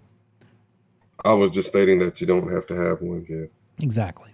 You could have no due diligence time at all. In a, what kind of market would that be where you might get away with such a thing? Seller says, I don't want to give you any time to back out and get the earnest money back. I want you to have to lose the earnest money if you back out from the first minute. We're in it. A seller's market like this. And to be honest, you don't really see it out there in real life, but you could. And it would be this kind of market that you might. And then the due diligence fee it's sort of another kind of a good indicator to the seller how serious the client is, the buyer is. The earnest money is good faith money, but it's not being given to the seller right away. Due diligence fee is being given to the seller right off the bat. How much could the due diligence fee be on the low end? What's the least amount of due diligence money that you could get away with?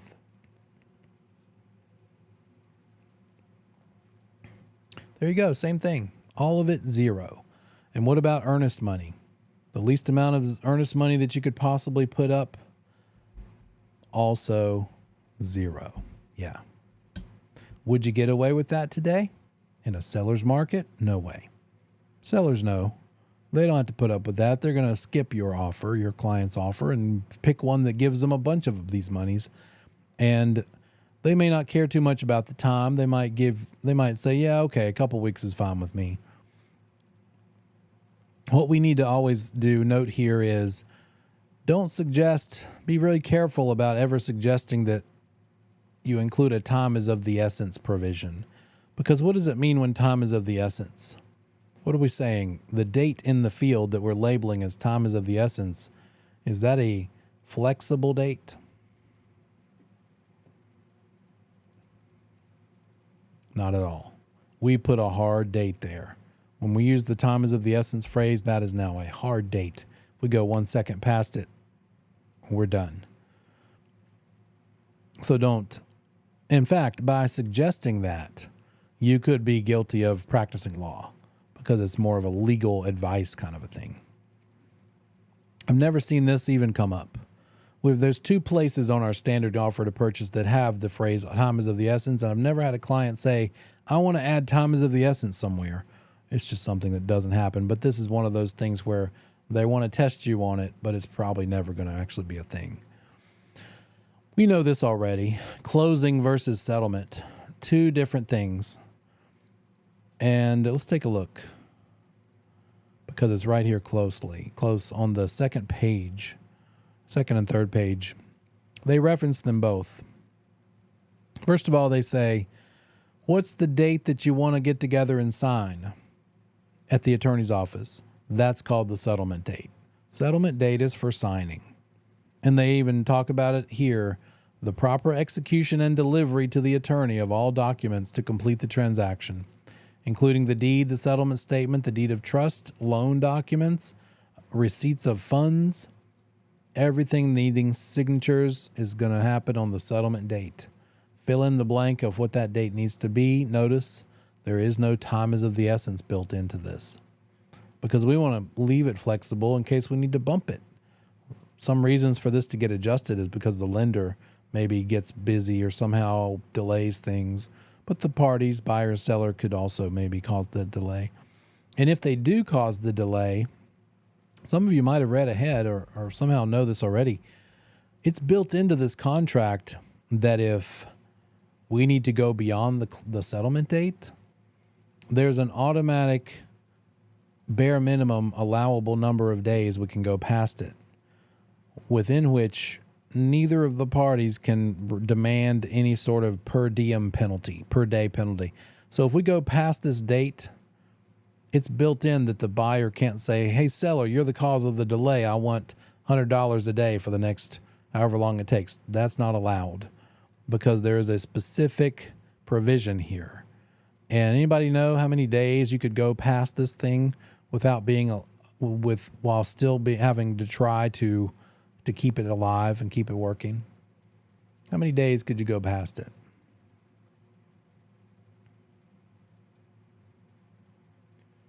As I try to grow this thing, let me get it a little bit. 7. You got it. Exactly right. 7 days. Okay, there we go. Here we go. Makes it a little bigger. And it's right there in provision 12. It was referenced back there, by the way.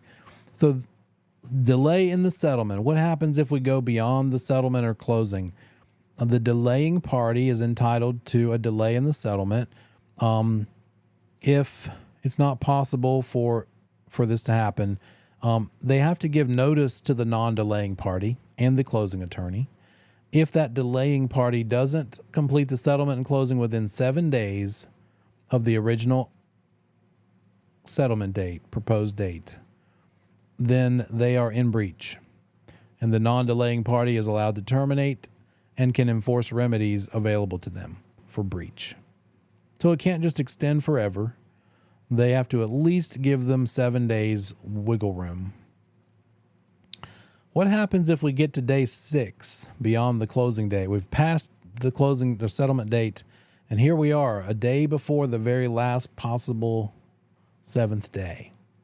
Could we, with everybody's permission, extend it even further out? There's a form for that. Yes, the answer is yes, we could extend it further out. Let me show you what that looks like.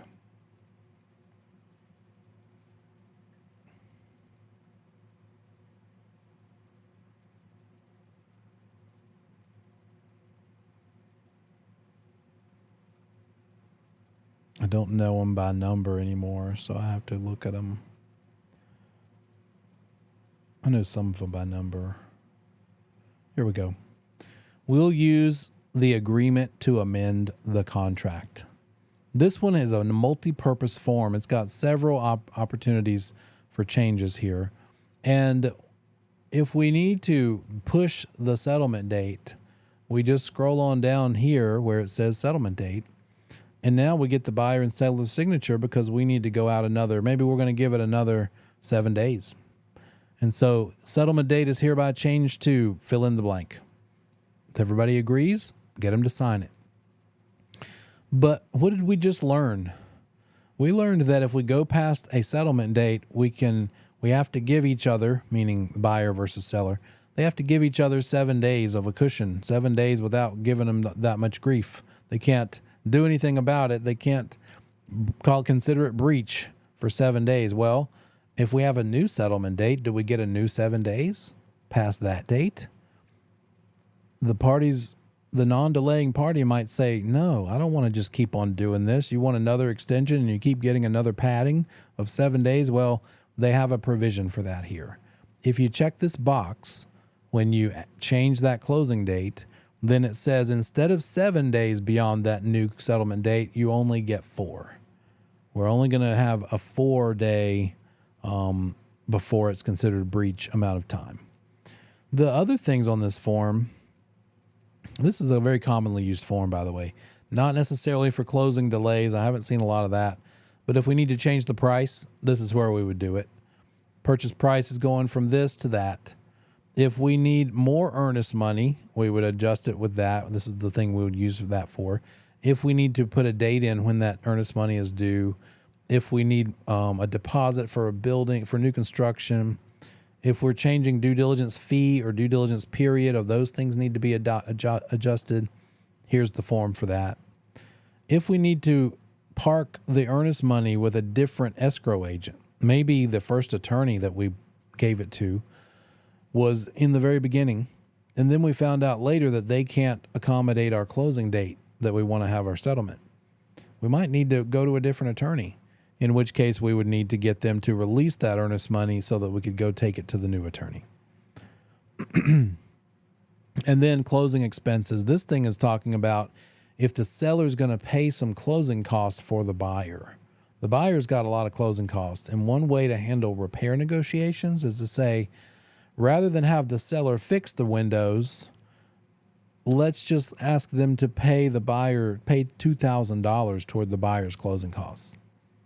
And that might be something the buyer cares about more, because when it comes to windows, for instance, sometimes they're just a little bit foggy. And yes, the inspector said this window needs to be replaced. The last one I dealt with, it literally was a $2,000 picture window. It was like about 5 feet square. And because it was a 2-pane, dual-pane thermal window, it was up there. So that could be an option. Instead of fixing something, pay toward the buyer's closing costs. And then a warranty. Maybe we want to put a warranty on it.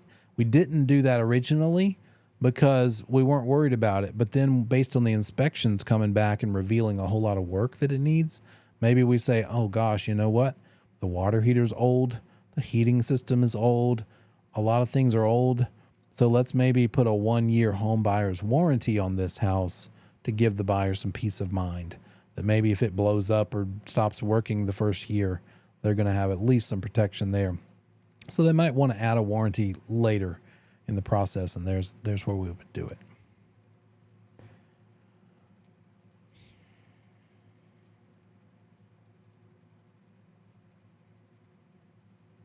I think that's it. We'll look at we'll go back to the contract when we come back from break. I'll see you back here in 10 minutes.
And welcome back. Okay, we talked about settlement. What is the difference between settlement and closing? What's a closing day? What are we doing on that day? Hopefully it's the same day as the settlement, by the way. Reporting at the registry of deeds. Exactly, because the attorney can't release the money. The keys aren't supposed to be given to the buyer, although the parties could decide that happens ahead of time if they want to between them. But the main thing is the money. Can't give the money, period. If the seller wanted to be nice, they could give the keys to the buyer, but definitely the money will not be released. The attorney would never do it unless we have a recorded deed. Special assessments are dealt with. Paragraph 2 has pictures and exclusions and personal property as well. Let's see. Let's pause there and actually go look at it. So here we are. We've left the syllabus. We're now looking at everything in action. Let's imagine that we are a big buyer agent team and we're putting an offer together, looking over this offer to purchase, figuring out where we need to fill in the blanks. So from the top, they reference form the guidelines version, just as a reminder. Hey, here's something with more questions. If you have questions, we have answers for how to do this thing. Look at the guidelines version. That's one of the things I attached in the chat a little bit earlier. And it says for valuable consideration. That's not the earnest money. That's not the due diligence money. That's the money that's going to be brought to closing. It might be partly coming from the lender, the money being borrowed. It might be all cash. The buyer offers to purchase and the seller agrees to sell and convey on the following terms. So to be a valid contract, we have to have words of conveyance. Oh, look, here's what they want to do. Here's where it says what they want to do. And then we've got the parties' signatures, or not signatures, but the names to identify the parties. So the seller, the buyer. Here's what you need to know about putting in the seller's and buyer's names. If I can...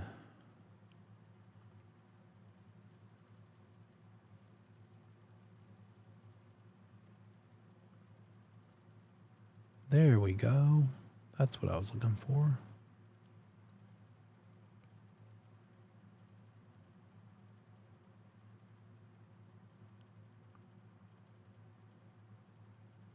That's what I wanted. Okay.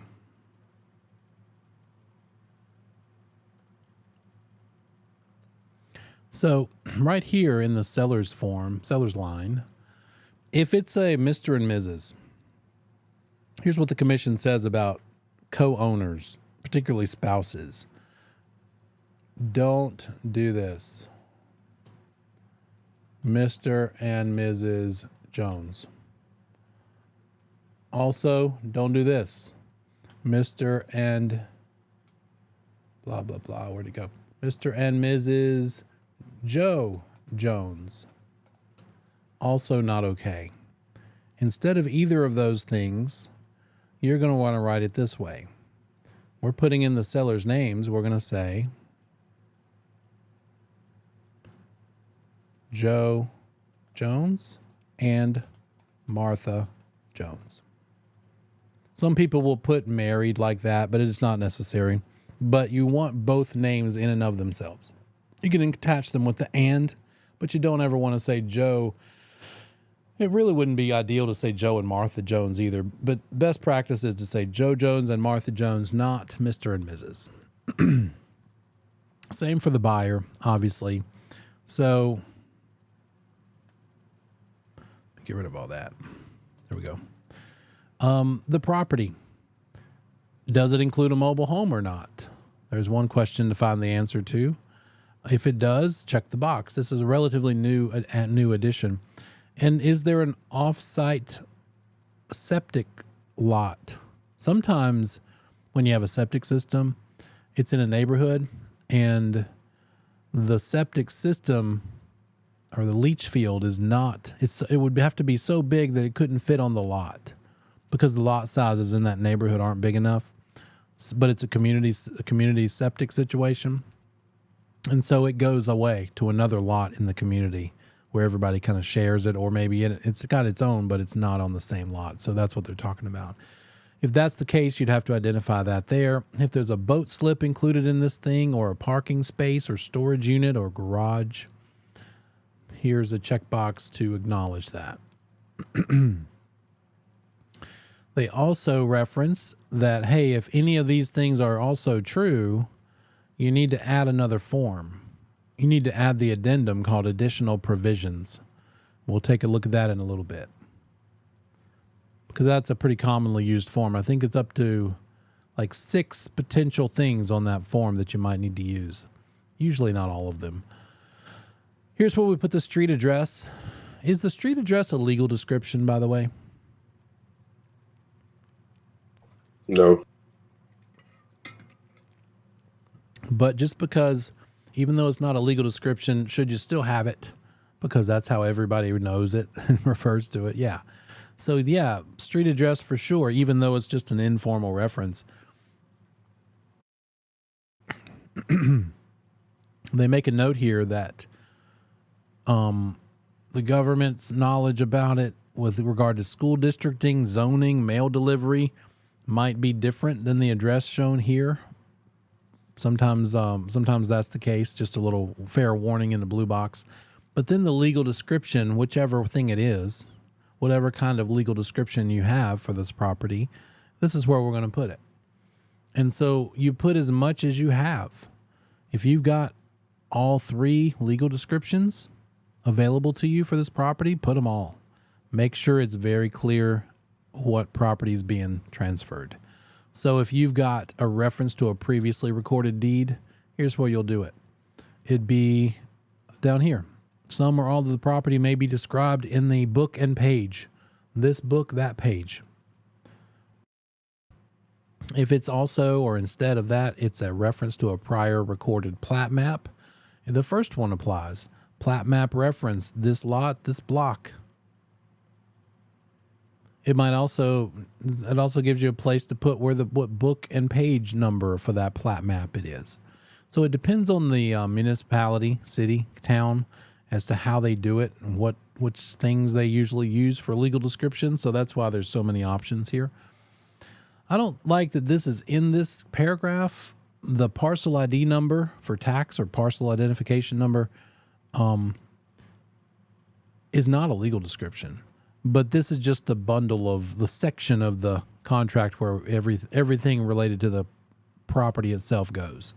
So if you know that 8 or 10 digit or more tax ID number that you'd find from the tax record, you would put that here in this blank.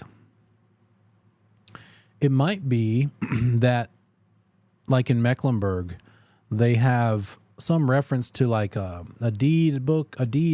page, a book and a page number, and then the letters UC, U/C, that I still don't know what that stands for, but UC and some number. If it's just a long legal description that has things that don't fit into these individual blocks, there's no block for it, like that UC reference, just use the uninterrupted legal description, just cut and paste it exactly unchanged in the other portion. You don't want to surgically, remove the pieces of the legal description. You want to reference it all as one uninterrupted chain. If there's a condominium complex or a subdivision, you'll reference that name here. Sometimes there's two subdivisions. It's a townhouse maybe. So there's a main subdivision it's in, and then there's a second one within the main one that the townhouses are located. You might have remembered in the syllabus it said this is for single family for the most part. But a better way for the syllabus to reference this, the using of this contract, is that it is for residential, 1 through 4 units. So it could be a duplex, triplex, quad, because anything 4 units or less is considered residential. Within the confines of residential real estate, 5 units or more are considered commercial.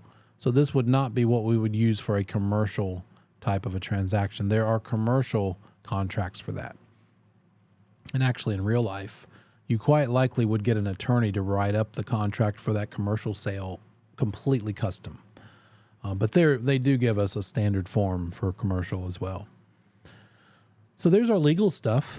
That's how we identify the property. It's whatever you know, put everything you got in this block. Then we get to the money, most of the money. There's some money references for some other things later, but this is basically price and deposits. And so what do we have? Up here at the very top, the price, paid in US dollars, following terms. And so when we're through with this whole thing, these first several lines, anything in those blanks gets subtracted from the price, and then the balance is going to be provided at closing.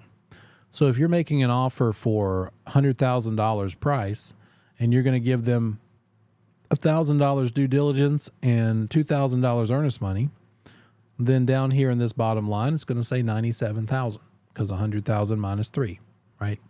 Pretty simple. No surprises there. We've talked about most of these things. The price is up top. The due diligence fee.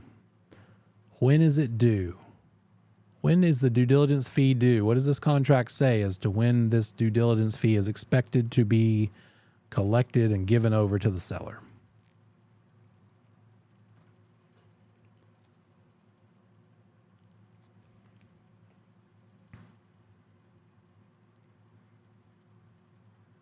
Due diligence fee must be given to the seller because it needs to be made payable to the seller.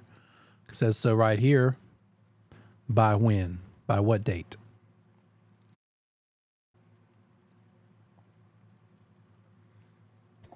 Whatever date you guys agree upon, the effective date. There you go. So the effective date being the date that this contract has on it, right? When you said it a pretty good way, when everybody agrees, when this offer turns into a ratified contract or an executory contract, or in this case, using this word, the effective date of the contract, the date that everybody has finally signed everything and communicated that they signed it. It's been signed and communicated. That is the effective date. So maybe everything gets signed. The initial offer is made. The seller signs it unchanged. They like everything they see, and so they just sign it. But it's just sitting on their desk. It's midnight. They haven't gotten around to returning it to their agent yet. They haven't even told their agent that they signed it. Do we have a contract, an executory agreed upon effective date contract?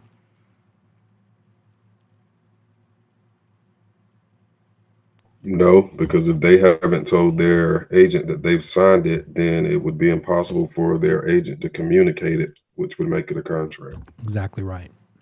And so again, if you had some burglar who is sitting through a pre-licensing class and they break into this house and they see this signed, what looks like a signed contract on the desk, they might assume, oh, they sold their house, they are under contract, but they would be wrong, right? Because they don't know, it has not yet been communicated. So it's all of those things that it takes for this to be the actual effective date. Here's the best practice for handling this thing. Once we go back and forth with the counter offers and everybody makes changes and we finally come to an agreement, let's make sure that whatever date we can communicate this thing is also the date that we have written in this thing. In other words, let's not have it so that we have a date on this paperwork and then we communicate it a different day than that, so as to make sure everybody's perfectly clear what that effective date is. Because it's important later that what the due dates of due diligence and all that sort of thing are. So that's just a good practice, good best practice to have. That due diligence fee can be given in the form of cash, personal check, bank check, wire transfer. Any of those things are okay. The current update class that I teach has a case study that I'm sure they ran across in real life. That's why we're studying it. But the person who complained to the real estate commission said, my agent wanted me to give the due diligence money to the seller, and they had me Venmo it to them.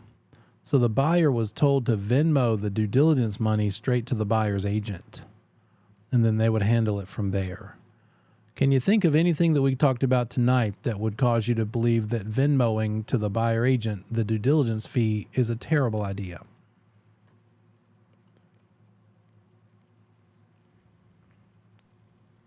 Well, I don't know if we discussed it tonight or not, but I think that would be a form of commingling. You got it. I don't know of a trust account Venmo I don't think there is a Venmo trust account. What has happened here? It's got to go to the seller. If it's a check, it's made payable to the seller. It's got to go straight to them. So the typical way using a check is buyer writes the check out to the seller for that due diligence amount, gives it to their agent, and then their agent goes from there and either meets the listing agent and hands it over, and then they deliver it to the seller. I've also seen where the buyer agent delivered it to the seller directly, just dropped it off at the house. Again, let's tell everybody so it doesn't just sit somewhere untended. But what can happen is something that's supposed to go straight to the seller in the seller's name to be parked with an agent in an agent's personal account. And that's exactly right. That is classic commingling. That's the big problem that they ran across and the reason for that complaint. If it's an electronic transfer, they say specify the payment service. So that means Venmo is allowed, or Zelle, or some kind of electronic transfer. But the problem in that example from the update course is that it was sent to the agent, not to the seller directly. And then we've got the earnest money. We talked about that already. I won't belabor that point except to say that initial earnest money must be payable and delivered to the person holding it, whether the real estate firm or the closing attorney, within 5 days of this effective date, or additional earnest money on whatever date you choose. Time is of the essence for that one. It could also be a loan assumption that we're doing with this thing. I don't think I've ever done that. But if need be, the assumption of that unpaid principal balance needs to be secured by a deed of trust, and we would reference that amount of money here. Seller financing, it says if it is seller financing, here's a deposit amount, and then don't forget to include the seller financing form. There's a special form for seller financing available. A better option is probably to have an attorney draw it up special, but we do have a standard form for that. And then if it's new construction, here's a place that you'll need to put what the buyer is going to give as a building deposit. And a reminder that if it is new construction, you're going to want to add an addendum dealing with new construction concerns to this offer to purchase. It's going to say things like, when is it going to be finished? What's our projected finish date, build date? What sort of minimum building code standards are there? Insulation, R value for the walls and ceiling, for instance, and things specific to new construction. And then, of course, you settle all that out, take the purchase price, subtract all those deposits, whatever they are, and put the balance due at closing down here. And that's page 1. We've got 16 more pages, sort of, because I'll give you a little glimpse at the end. One thing that we have on the very last page, page 17, this is merely a receipt page because we're promising due diligence money and we're promising earnest money. So it's a place where the people we need to give those to can sign off saying, yep, I got them. So we have proof that they were delivered properly. So the seller, the buyer, the property address, the listing agent, if we're going to give them the due diligence money and then they're going to deliver it themselves to the seller, then we would want the listing agent to sign off saying, yep, I gave it to him. I'm the buyer agent. I handed it over. I no longer have it in my possession and it was in this amount of money. And the agent signs that. Or that listing agent goes and delivers it over to the seller after having gotten it from you and you're the buyer agent. Here's where the seller signs. Yep, they gave it to me. Or maybe one of the agents maybe the buyer agent drops it off at the house directly to the seller. I've seen that happen too, in which case there's no need for the listing agent to sign because they never got it. It went straight from the buyer to the buyer agent to the seller. All we need is the seller's signature there. And then the listing agent is going to want to follow up with the buyer agent and say, hey, did you get that acknowledgement of the receipt of due diligence signed by the seller? Could I have a copy of that for my files? Because their office manager is their BIC basically is going to require that too. So this top half is about the due diligence fee, depending on how it's routed. Is it going to the seller by way of the listing agent? We're going to need both signatures. Or if it's going straight to the seller, all we need is the seller's signature. And then the bottom part is about the earnest money, whichever way we do it, either additional or initial or both. So if we don't ever use initial, here's what I run into a lot because I do it that other special way. Even the closing attorney paralegal doesn't really think about this difference. And I've had it where I dropped off the earnest money at the attorney's office and the paralegal signed this one. Didn't notice the difference between initial and additional, and she signed it here instead of down here. So you just want to make sure they do that right. Did you give them additional or was it classified as initial? So it's just a receipt page. That's the last page of the contract. The second to last page is very special. It is not the signature page from the parties. That's like, gosh, there are 3 pages after that signature page. Here's what the buyer and seller sign. But if we keep on going, let's stop here. The page after that is just purely the wire fraud warning. I think I might have told you about that. Once upon a time, an agent in Charlotte, for one, clicked on a link, a suspicious link. She didn't think it was suspicious, so she clicked on the link in her email, and it opened up her entire computer to the bad guys. And bad guys are looking for opportunities to steal money, and they read through her emails and realized she's a real estate agent, and they saw the chain where the closing attorney reached out to her buyer client, and she had all that forwarded and referenced in her email. And they told them, hey, when you give the $60,000 wire of money for closing, send it to this wiring information. The legitimate attorney sent the wiring instructions to the buyer by way of the agent. Well, the bad guys hacked into the agent's account because of the bad link. And so they made a fake letterhead of the attorney, sent a fraudulent email to the buyer and said, hey, we're changing our wiring instructions from what we told you last week. Wire the $60,000 to these numbers instead of those numbers. And they did. They wired the 60 to the bad guys, to the scammers. Thankfully, as soon as they hit that wire, they thought, wait a minute, maybe that wasn't legit. I never got confirmation. They never checked to be sure. And so they called their agent, and the agent said, oh gosh, let me check with the attorney. And the attorney said, no, we never changed our instructions.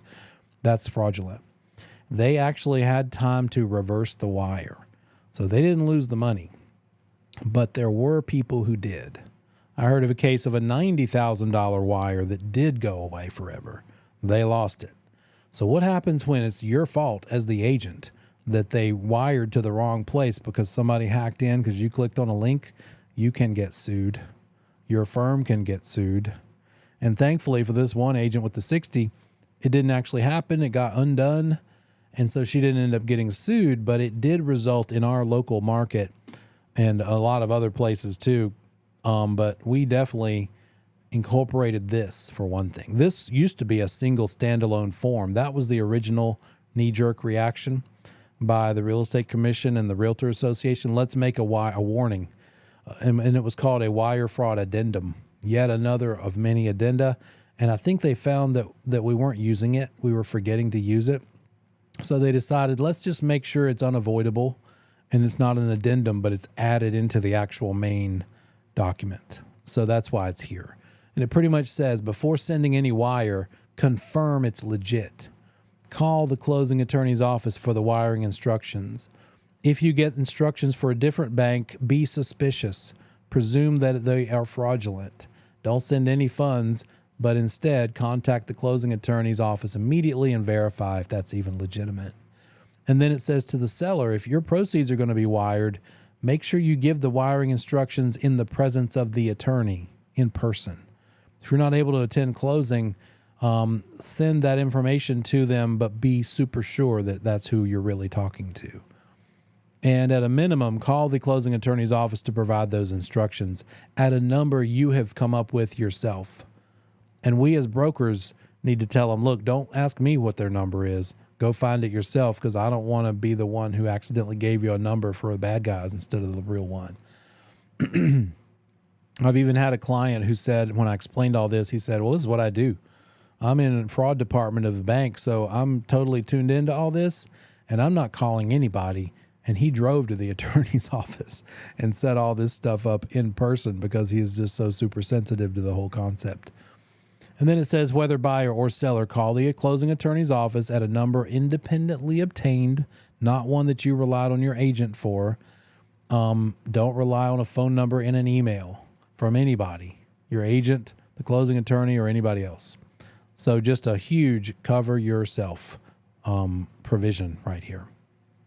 And in fact, we take this as brokers. A lot of firms and brokers in charge take it to the next level and say, hey, all you affiliated brokers here in this firm, add something to your email signature and say, I will never, hey client, I will never ask you for or provide to you any sort of wiring instructions. I'll never be a mediator for wiring instructions in this transaction. You need to deal with the attorney directly on that. In this business, we become very full service. And we try to do a lot of things for the client and just give everything to them on a platter and make everything super simple and look things up for them and be their go-to resource for everything. But this is one where you just can't. You have to say, look, I would love to do that for you like I do everything else, but I can't. I want to make sure you're protected first and foremost, so you're going to need to reach out to that attorney yourself. I'll even say, I got to give the attorney your social security numbers. The seller needs to give the socials to the attorney, so I don't do that as a go-between anymore either. I say, you need to call the attorney's office. It's this attorney. Go find the number and call them, or go there and give them your loan information and your social security number, because I don't want to be the go-between for any of that. I don't want that sitting in my email account and risk some bad guy hacking in and sort of being my indirect fault for them being harmed. Then this second to last page, remember we had the receipt page. Now we have this. This looks like a signature page. It's not. What is it? It's in the blue box. The title of this page is Notice Information. This says, insert at least one address or delivery method for each party that the people approve of.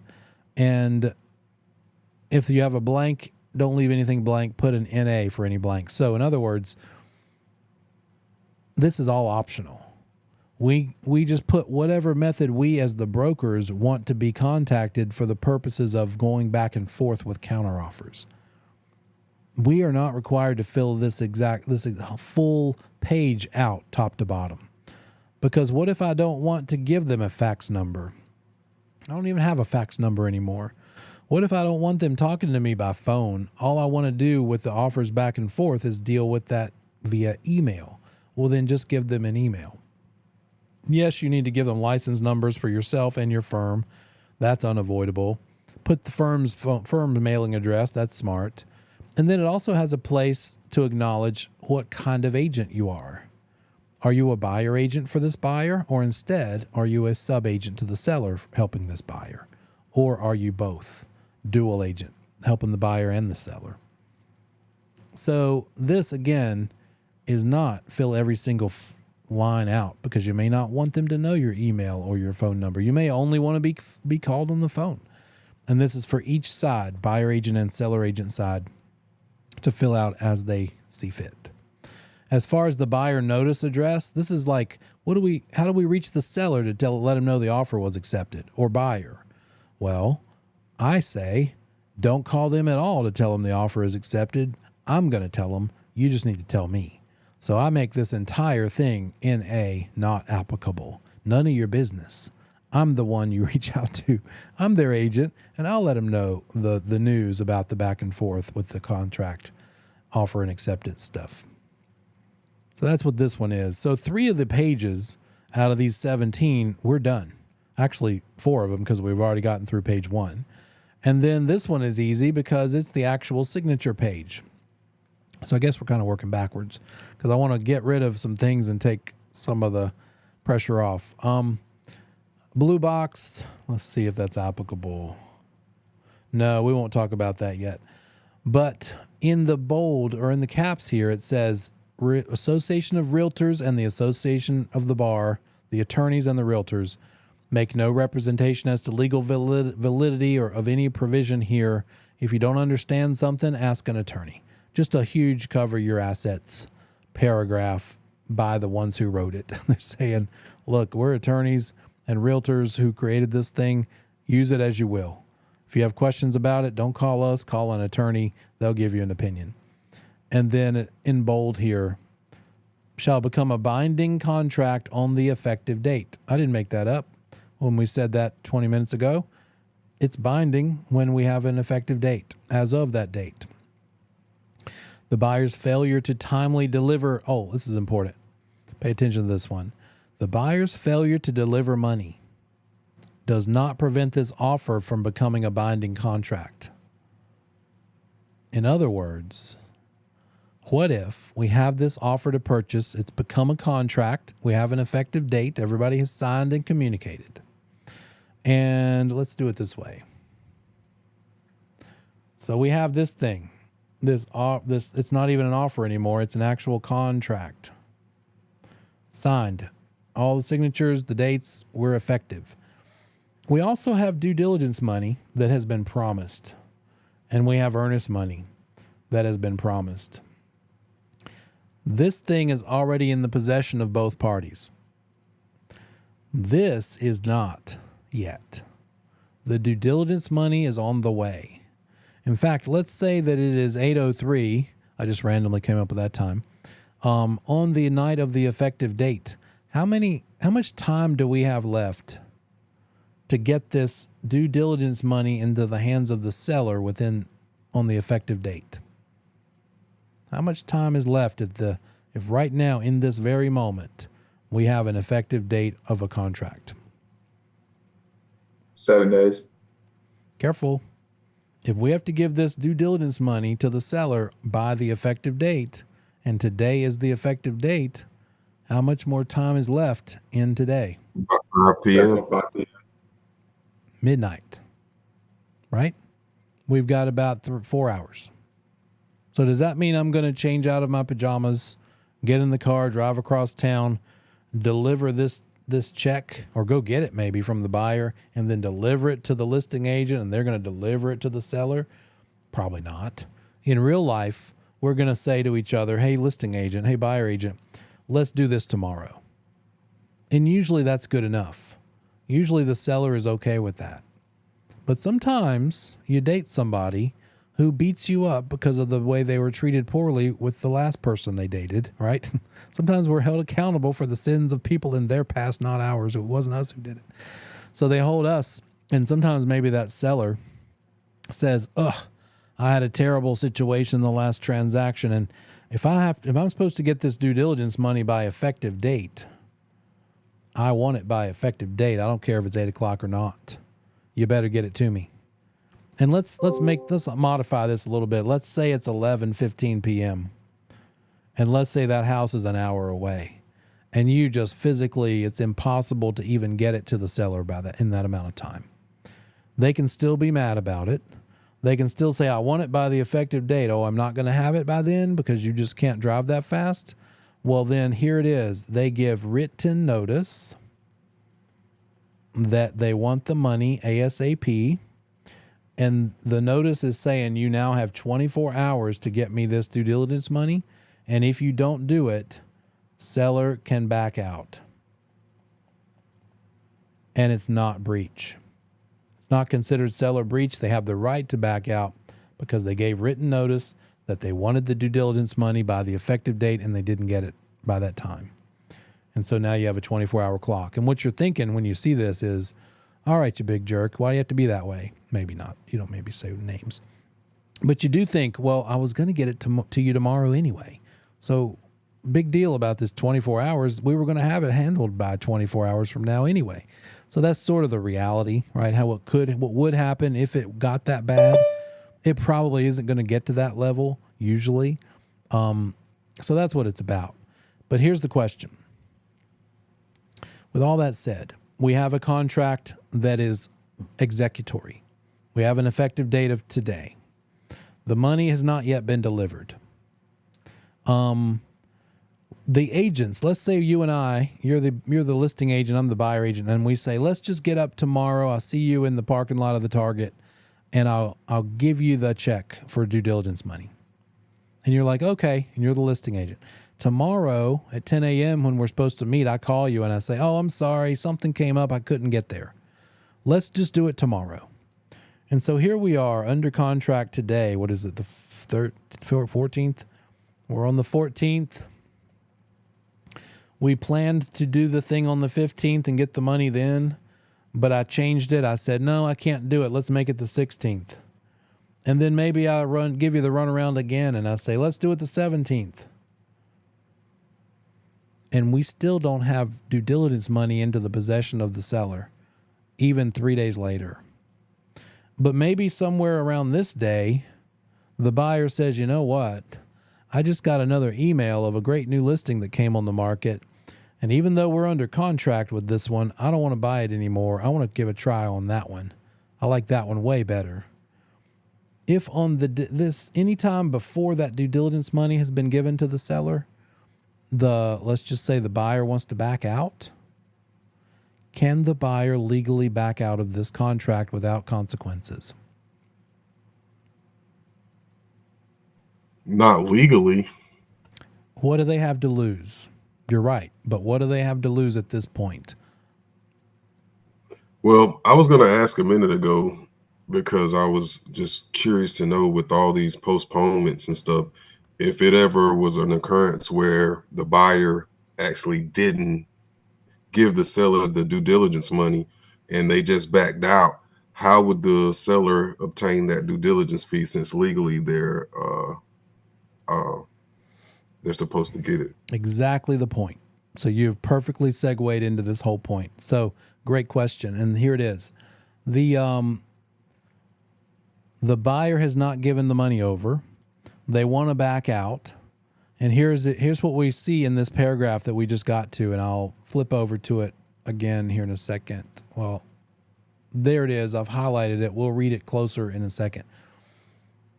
The money has nothing to do with the contract's validity.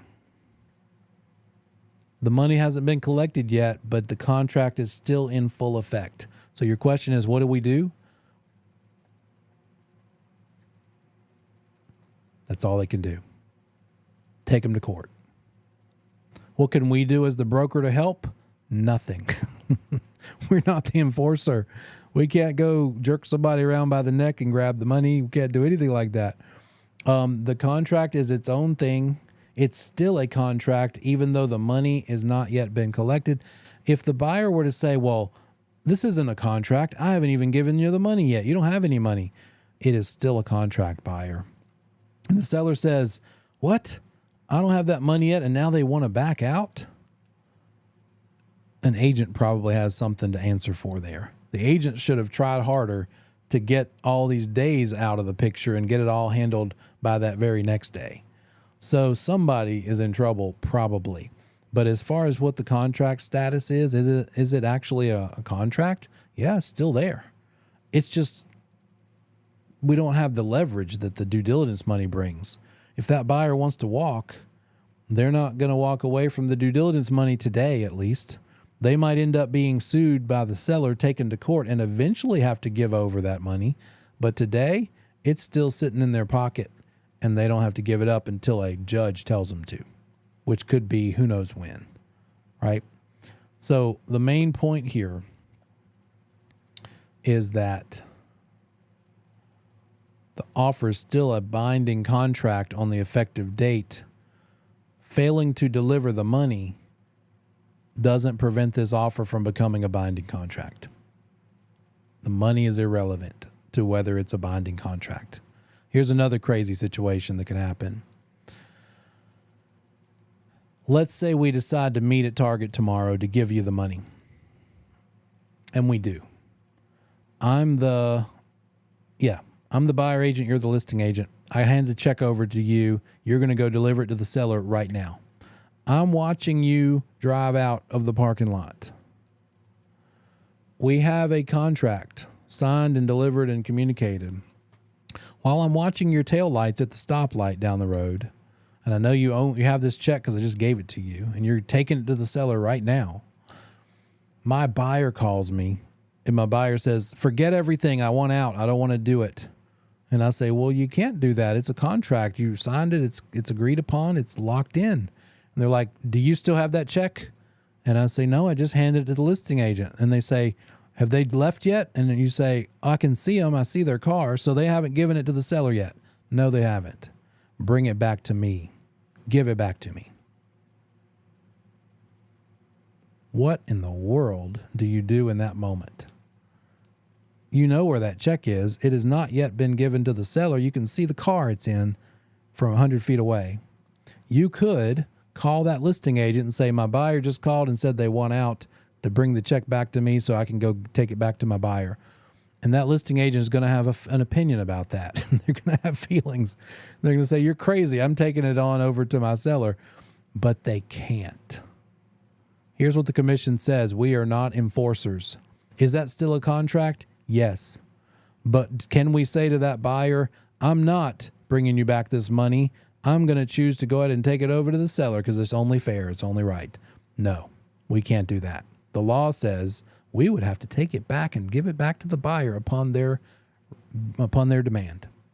Yes, the seller might have a problem with that. The seller might want to enforce and pursue the contract requirements, in which case they're going to have to sue them over it. And we're just on the sidelines. But if they demand the money be returned and it hasn't yet been given over to the seller, we got to return that money. That's how unrelated the money is to the contract, guys. It has nothing to do with whether the contract is locked in, is effective, is executory. The money should be collected. We need to get that done. It's in everybody's best interest to not let that linger. So if we're going to get together tomorrow and on the 15th and handle this thing, you better make it a priority. Don't let the appointment, don't let the whatever you got going on delay that money, because you want to get that buyer under some leverage of not having that due diligence money so that at least the seller can rest confidently thinking, okay, well, if they back out now, at least I have the due diligence money, especially as a listing agent. I've heard of some agents, and I've even talked to them on the phone in a transaction, and they are very lazy about this money collection. And they say, oh, let's just get to it later. I'm busy. And or I've heard of other ones that say, let me just drop it in the mail to you. I don't even want to do that. I don't want the buyer to mail the money to the seller. First of all, prove it. Did you do it? I don't know. And now I've got to wonder for 3 days until they receive it? No, I'm driving. If I have to drive an hour away, I'm getting this money into the hands of that seller if I'm that listing agent, no matter what. It is top priority because it gives my client the most leverage for the situation. I don't want to get into this mess with this contract and this money question. Does that help? It can get weird. All right. And then here's the signature part. If it's a person, the people involved will sign here. If it's an entity who owns this property, we reference that down here, like the representative for the entity, meaning an LLC. They even have the possible entity mentioned here. LLC, limited liability corporate company, a partnership, a corporation, a trust, whatever it is, it's right there to be identified. Now, I'm going to leave the back side of this contract and go back to the beginning. We got those little simple pages figured out. We are now on page 2, and they have all kinds of helpful advice here. For one thing, we see that it says this: should the buyer fail to deliver the due diligence money or earnest money by their due dates, or any other funds paid by the buyer be dishonored, like a bounce check, by the institution in which the payment is drawn, the buyer has 1 banking day after written notice to deliver either cash, official bank check, wire transfer. In other words, anything besides a personal check, because you've been given notice by the seller that they're demanding it because you're late. If the buyer fails to deliver things by the time they're supposed to, they're late on these things, then the seller can demand 1 banking day in writing. And now the thing you give them better be immediately available. In the event the buyer does not deliver the required funds, the seller can terminate upon written notice and be entitled to recover the due diligence fee and earnest money in the future. In other words, the seller can say, we're done. This is not breach. I'm exercising my right to demand it. The contract be ended because you, the buyer, didn't fulfill your promise of getting the money turned in on time. And I reserve the right to get the due diligence and earnest money back or released to me later. Won't happen today, probably. They're going to have to go to court over it, but the contract says it in writing. Seller is entitled to it in this event of this situation. And seller can seek additional remedies for the dishonored funds. So more opportunities for the seller to be made whole for this injustice. They reference a future paragraph for the party's right to attorney fees. In other words, if the parties go through a court action, the one who loses pays the attorney fees. Let's fast forward over to that number 23 and see how they worded it. There it is. Remedies. Remedies to the contract. Breach by the buyer. If the buyer breaches, the seller's entitled to earnest money, due diligence money, all both considered together to be liquidated damages. We've talked about that before. And it's the seller's sole and exclusive remedy for breach, meaning the seller's not going to go after anything additional. So whatever that earnest money and due diligence money amount is, whatever those add up to, tell your seller in the beginning when they're considering the offers, this is all you'll ever get. Even in the event of a buyer breach, you better be happy with this amount of these two things together, because that's what you're going to get. It's acknowledged. Let's see. The liquidated is compensatory, making it up to them, not punitive like a penalty. Because you did wrong, we're going to charge you more. No, it's not punitive damages. It's compensatory damages, these liquidated damages. Such amount being a reasonable estimation of the actual loss the seller's incurring. And paying them those liquidated damages is not considered a forfeiture, but actual compensation for the loss. And another way to say that is, as a listing agent explaining it to your seller, okay, seller, let's imagine the worst case scenario. Buyer backs out at the last minute. You've made commitments. You have a moving truck. You're trying to buy a house and you're angry about it. We need, for whatever this offer is that they're proposing for earnest money and due diligence money, that's all you're ever going to get. So let's be happy with it. Let's come up with a number that would make you okay, even in that ugly situation. It's kind of what that amounts to. They talk about a breach by the seller, and we will get to that after break, because this stuff is a bit dry. Go stand up, walk around, get some blood pumping, and I'll see you in 10 minutes.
Whoever invented this method of building houses was really a genius. Each piece of foam can be removed independently, like the size of a book. They are self-locked together through mortise and tenon joints. Together they form a large mold.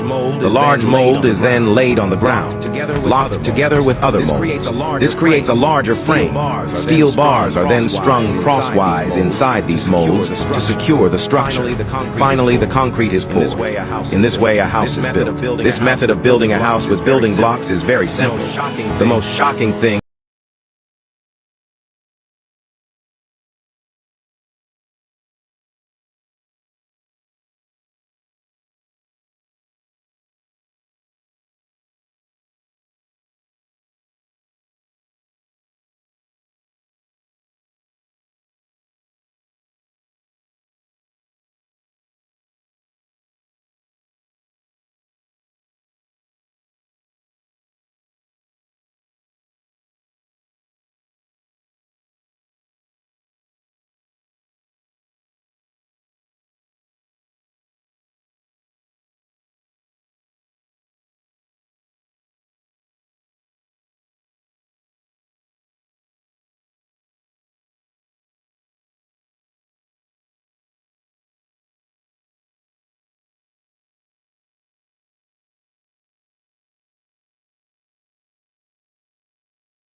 Describe that? What that's like?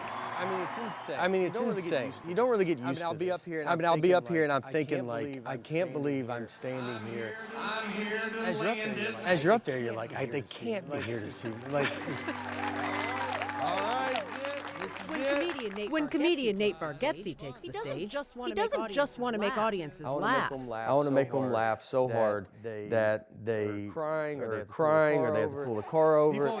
People always talk to me very easy too. And I think it's my eyes. I have big eyes, you know? And so I just get a lot of like, you still with me, man? And just sitting there like, yeah, man, I'm listening. And he goes, all right, I don't feel like you could have been anywhere, you know? When I can hear in the audience, I can hear them like they're not being able to breathe, and you're like, man, it's the most rewarding sound you can have as a stand-up. Here we go. That sound energizing Bargatze, no matter the venue, including the larger arenas on his Be Funny tour. When I'm telling a joke, when you can tell that this many people are listening, that's one of the cooler feelings. Just because it's so many people to get quiet. It's interesting that you say the quiet, not the laugh. Oh yeah, the quiet is. All these places have kind of different vibes. But Quiet, something the 45-year-old Bargatze doesn't seem to get much of lately. On top of his tour, he's released 3 streaming specials in the last 5 years. To top it off, ladies and gentlemen, Nate Bargatze. this past October, he was tapped to host Saturday Night Live. Thank you very much. It's very exciting. This is ridiculously cool. No, it's crazy. It's crazy they use cue cards. See, this is what I was reading. Is there a place in the pantheon of great opportunities and things where that sits for you that you can explain? Yeah, it's the top. Because we are free men. And we will be free to measure liquids and liters and milliliters. But not all liquids, only soda, wine, and alcohol. What I told myself that week was like, just go commit, be as dumb and silly as you can possibly be. And then hopefully it goes good and you get asked back.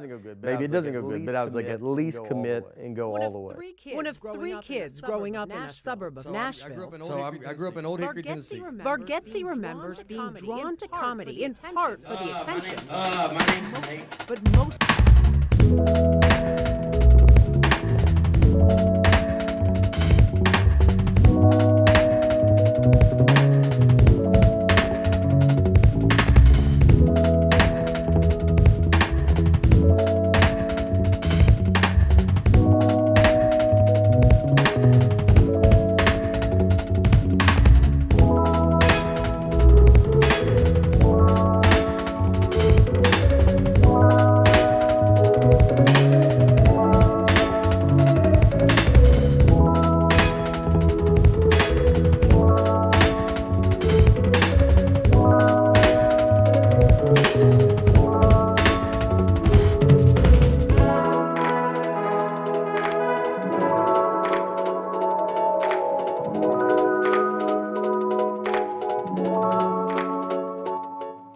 Hey, welcome back. Last break over.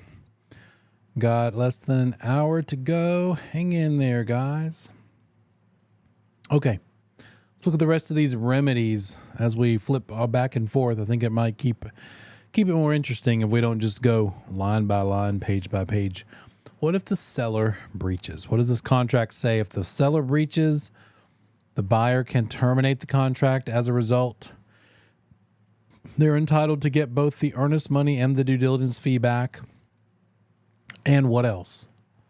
Earnest money and due diligence fee. And what else is available to the buyer if the seller breaches? What could be a breach? The seller could say, I don't want to do this anymore. They've promised to convey it, but they just changed their mind. They don't want to sell. That would be a breach. Maybe they can't deliver it because of the impossibility of the title getting figured out, title search, or some crazy legal problem. Any sort of seller breach, the buyer is entitled to the earnest money, the due diligence fee, and what else? The reasonable costs they've been spending. Whatever they had to pay to try to make this thing work. The inspections, the survey, the appraisal, the whole thing. All of that is available to the buyer in the event of a seller breach. They could also, if you'll notice that last sentence, choose not to terminate and instead treat the contract as in full force and effect and seek the remedy of specific performance. What does that mean? They could sue the seller for specifically performing. They could say, you have to sell this property because this is a unique property and you're harming me by not selling it like you promised you would.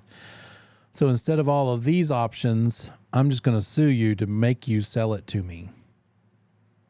That's the other possibility. And then here's the part the reason that we came here to begin with, referenced from that second page, attorney fees in the event of a dispute. If legal proceedings brought from one toward the other, the parties agree that the party is entitled to recover reasonable attorney fees allowed by general statute for dishonored funds, and that the yeah, that's the gist of it. That's what it's talking about, how the attorney fees are going to be handled. If we go back to page 2 where we left off, here we go. Earnest money deposit. This is the place where, let's see, it needs to be held in an escrow account. It will be given as a credit to the buyer at closing. So we know this, and we're going to get more into this at the closing, the chapter on closing a transaction. And here's what we know. Both the earnest money and the due diligence money are credited to the buyer's side at closing. They're collected the various times as spelled out here. But then at the closing, on the closing disclosure, which has every dollar and cent accounted for, it's going to be basically that much less money that the buyer needs to bring to the closing because they've already given it away. The due diligence is already in the possession of the seller, and the earnest money is sitting in a trust account somewhere, which will then be released to the closing attorney. So those would be counted as credits for the buyer's side. Here's where we put the name of whoever's got the trust account that's being used to hold that earnest money. It might be one of the real estate broker firms. It might be the settlement attorney, whoever's holding it in their trust account. And then here's the part that talks about a dispute. And I gave you that information a little bit ago, but in the event of a dispute over the earnest money, seller won't release it. Buyer thinks they should get it. Seller thinks they should get it. Then if it's held in escrow by a broker, they've got to leave it alone until they've gotten and received a written release from the parties saying, here's how we want it to be released. We can't decide for them. We, the broker holding it in our trust account, it's not for us to decide. All we can do is leave it there, leave it alone, unless and until we get something in writing saying that the seller and the buyer agree as to how it will be released. It could be that the seller gives it all back to the buyer, buyer lets the seller keep all of it, or they split it in some way. Not necessarily evenly. And then this, consenting to its disposition or until disbursement is ordered by a court of competent jurisdiction. Or if a broker or an attorney is holding it, the broker or attorney can deposit it, there we go, with the clerk of court in accordance with this general statute. And if we go over here to that general statute,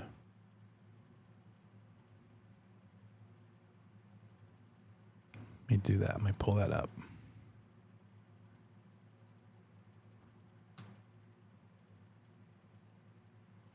And anytime you see a GS number, you can just plug it into a web browser and it'll pull up that general statute for North Carolina. In this case, it's just this little paragraph. An escrow agent can give it over to the clerk of court. It'll be deposited with that clerk of court. If I, as the escrow agent, want to get rid of it and get it out of my, okay, let me see. Okay, good. I think you're seeing what I want you to. The Zoom window has it frozen, so I was worried. In the county of where the property is located, and then that clerk of court will reach out and tell everybody, look, are you sure? An escrow agent shall not deposit monies with the clerk of court until 90 days after notification. So first of all, if I'm holding it in my escrow account, if I had one, I would give the buyer and seller 90 days to decide if they're going to agree to come to some agreement. And if they don't, then I'm free to turn it over to the clerk of court. And then it's for them to do. Now it's out of my possession. I can add it to my files that I keep for 3 years, and then it's basically a dead file to me, right? It's finished as far as I'm concerned. I'm not getting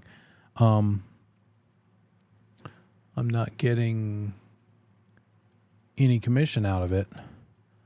So it's finished. There you are. Sorry about that. Thank you for texting. Yeah, mine got knocked out as well. So, okay, where are we? Let's see, bold print here, all caps. I mean, the parties agree that the escrow agent can place that money in an interest-bearing trust account. This is something we'll see when we get into the trust account section of the comments section. Can we hold other people's money in an account, a trust account? Yes, we can. We got to label it a trust account, have the bank that we use for that account label it and identify it as basically other people's money. It would have to say this checking account is a trust account or escrow account. So that's one thing you have to do if you choose to have a trust account. Second thing is you can choose to put it in an interest-bearing checking account. So if I'm going to hold other people's money, can I make money off of that money? Yes. Not going to make a bunch. Interest isn't going to probably accumulate too much, but it's allowable. And I can be the one who makes it and keeps it because I'm having to go through the hassle of dealing with this mess, right? And so it's allowable. And that interest can be dispersed to the escrow agent monthly in consideration of the expenses for maintaining it. Since I have to maintain this thing and pay money for this checking account called a trust account, then yeah, it's only fair that I get to keep the interest. Since we're talking about that, let me take a little detour and give you some insight about the trust account. So, for the most part, earnest money has to be put in a trust account within 3 banking days of when it's received.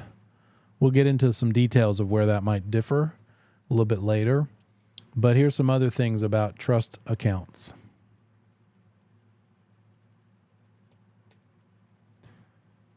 It can be interest-bearing. Interest-bearing.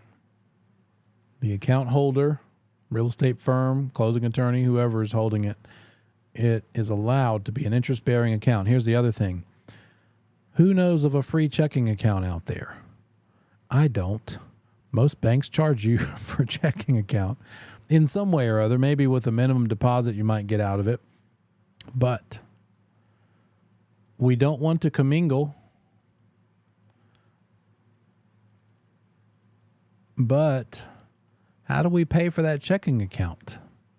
It is allowable to have up to $100 in the trust account to cover the charges, the fees, the charges. You can have up to 100. You can legally commingle up to $100 of your own money, and it's for the fees, for the charges. But since it can also be an interest-bearing account, what happens if we have $100 in that account of our own money, as we're allowed to do, and then we have $10,000 of other people's money, OTM, other people's money, and then our money? And what if this $10,000 draws interest in a month, which now pushes our money over to be $101.83? In other words, because of the interest we earned on their money, now we have more than we're allowed to have of our own money to cover those fees. The most we can keep of our own money in this account is $100. So we just have to be careful. So that's why we need to balance the account and maintain it and make sure that this doesn't happen, accidental commingling. What I'd probably do is keep a little bit less than $100 of my own money and give room for the interest that might accumulate. So maybe I'd put 75. I just need to be aware of the charges and don't go too long without making sure everything is lined up. All right, so that's just another little nuance of the interest bearing of the trust account situation.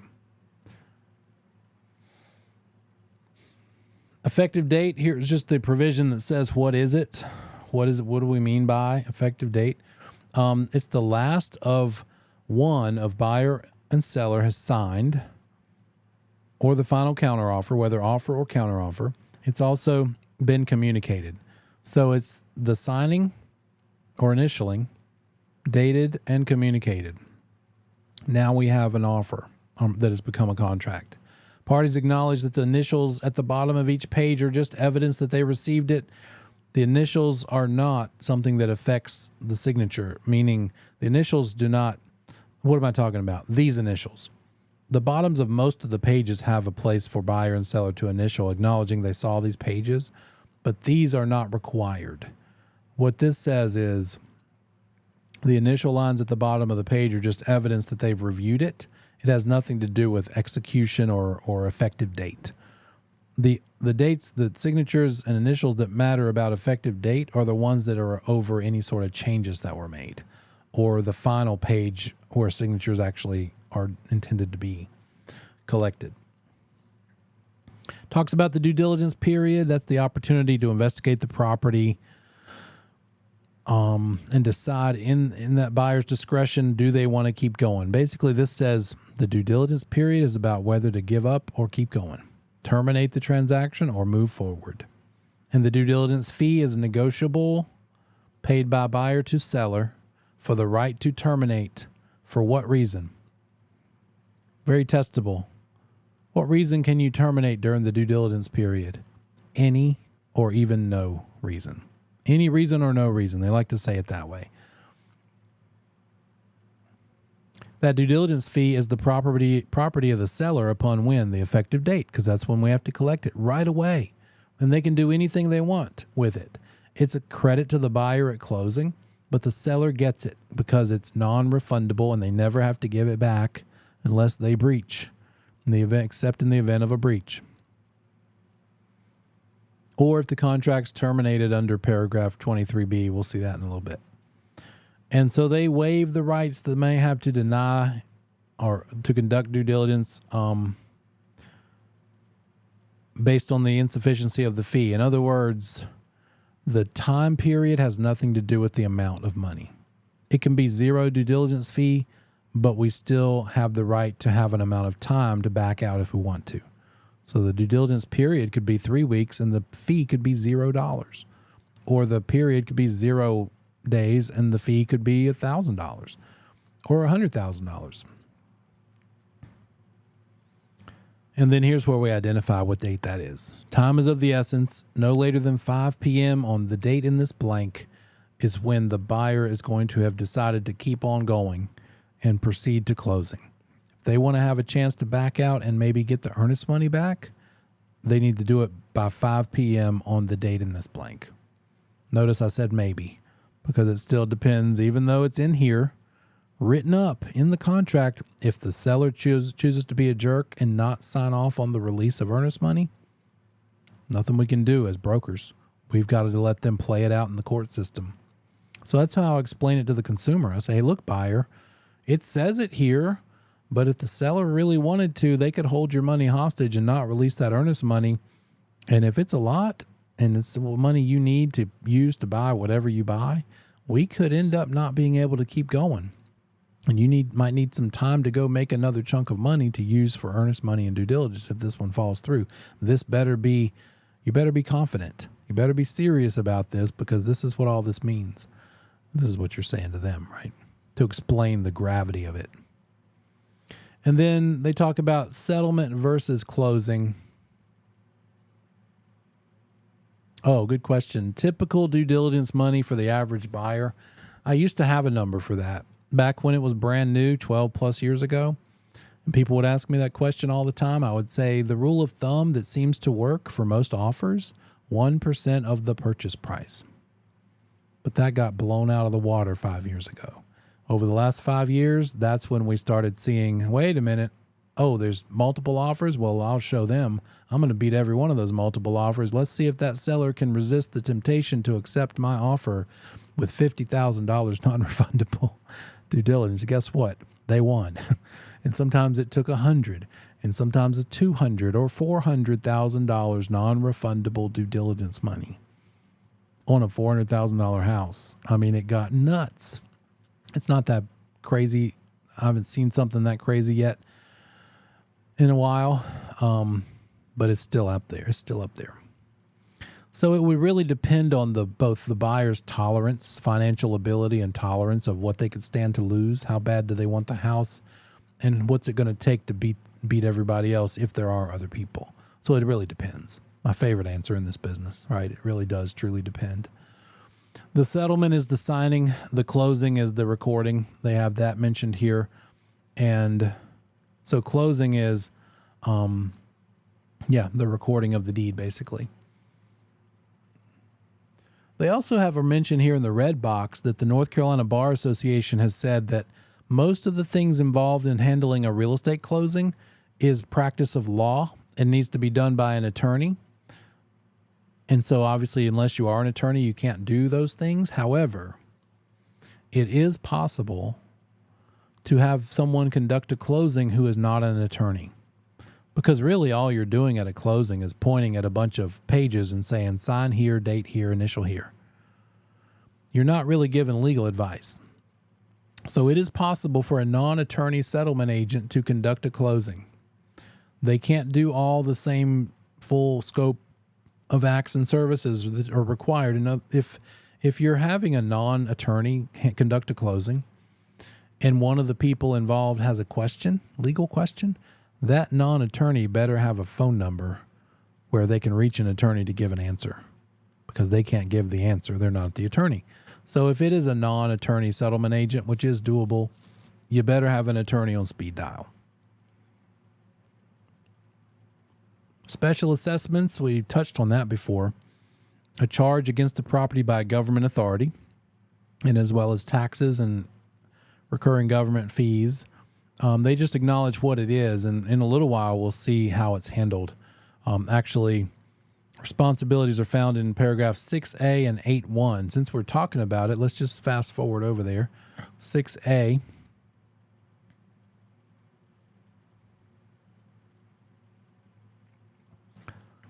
The buyer takes title subject to all special assessments that may be approved following settlement. Another way to say that is all proposed special assessments. If they haven't come to a decision and it's definite what the assessment's going to be before closing, then the buyer's going to have to just deal with it, whatever happens afterward. And then I just forgot what the other number was.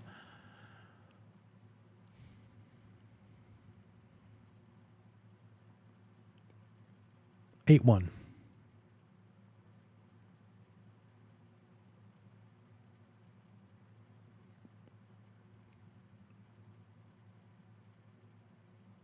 It's 8L. That L looks like a 1. Here it is. Seller shall pay in full at settlement all approved special assessments, approved or confirmed, whether in a lump sum or future installments, provided the amount can be reasonably determined or estimated, and it's the final payment. So in other words, the seller has to pay up.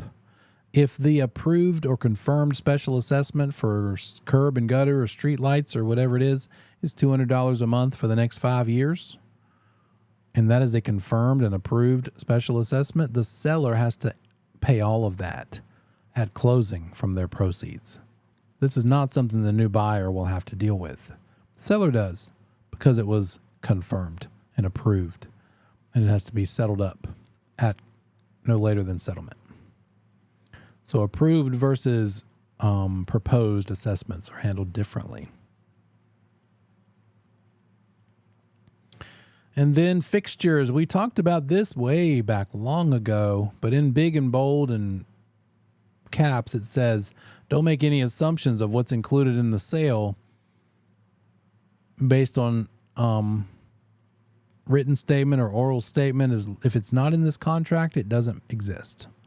If somebody's promised you something, you better make sure it gets put into this contract. Otherwise, you can't count on it, because this is the document that matters. Seller needs to be specific when negotiating what will be included or excluded from the sale. Both of them, buyer or seller.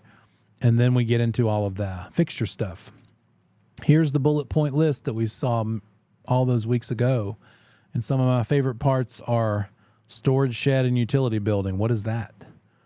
I've seen sheds that are made out of plastic at Home Depot that you could put in the back of your car and fold up into a tiny little pack, but it looks like a shed. It doesn't require it to have a footer, like being sunk in the ground or bolted or anything. It just says shed or building. So in other words, you write it up if you want it or don't want it. Another one is remote controls.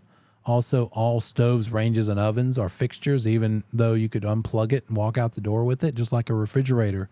Ranges are fixtures, but refrigerators are not in this list. Those are still considered personal property. Door openers, garage door openers are part of the garage, the remote controls, I should say, are part of the opener. So those are expected to stay and be considered as fixtures too. And then mirrors, bathroom mirrors, all of them. It doesn't say anything about how they're attached to the wall.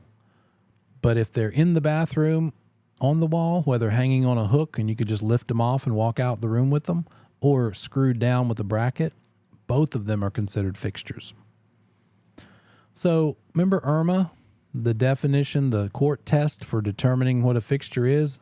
IRMA is still important if you have to go to court over it, but what even supersedes IRMA is what's in this list, because the parties signed off on it and agreed that all of these are considered fixtures, even though some of them might not pass the IRMA test. If it's written in here, it is a fixture. They also make a little note that there's a lot of smart devices. Let's don't forget to zero them out, clear them out if you're going to convey smart TV or something like that. There it is, unpairing the devices, data from the devices. Don't forget to do that.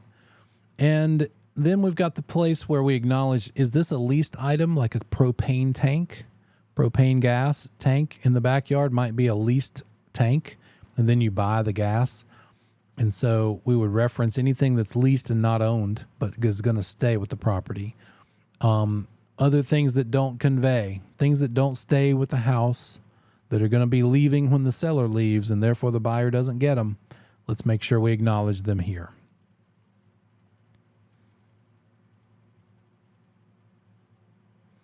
And then if it involves removing a fixture from the property, they've got to also, seller has to repair the damage.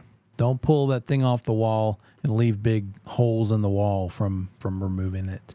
It's expected that damage will be repaired.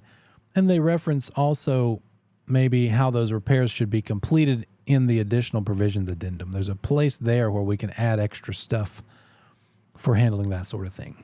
If we're going to leave personal property, a desk, an L-shaped couch, or washing machine, dryer, refrigerator, things like that, then this is where we would put those. Personal property would be listed here. A little side note about putting personal property here. Don't go crazy. Putting a whole bunch of personal items in this paragraph, they give us a warning in this blue box.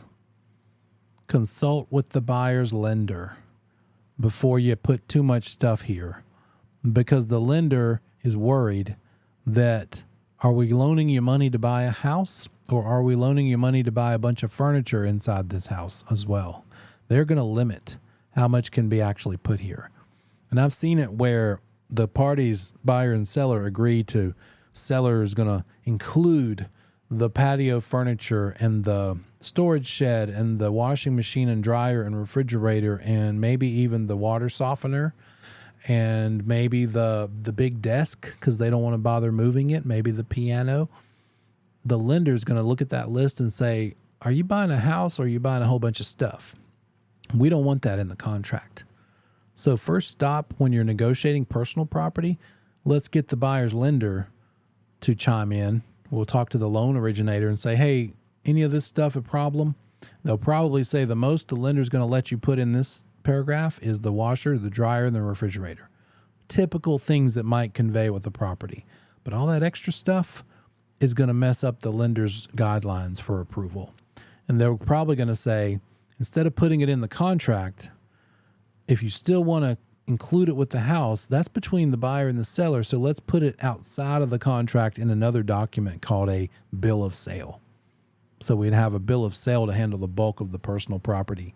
The only real thing that should be in this list are the basics that are most commonly sold along with property, real estate.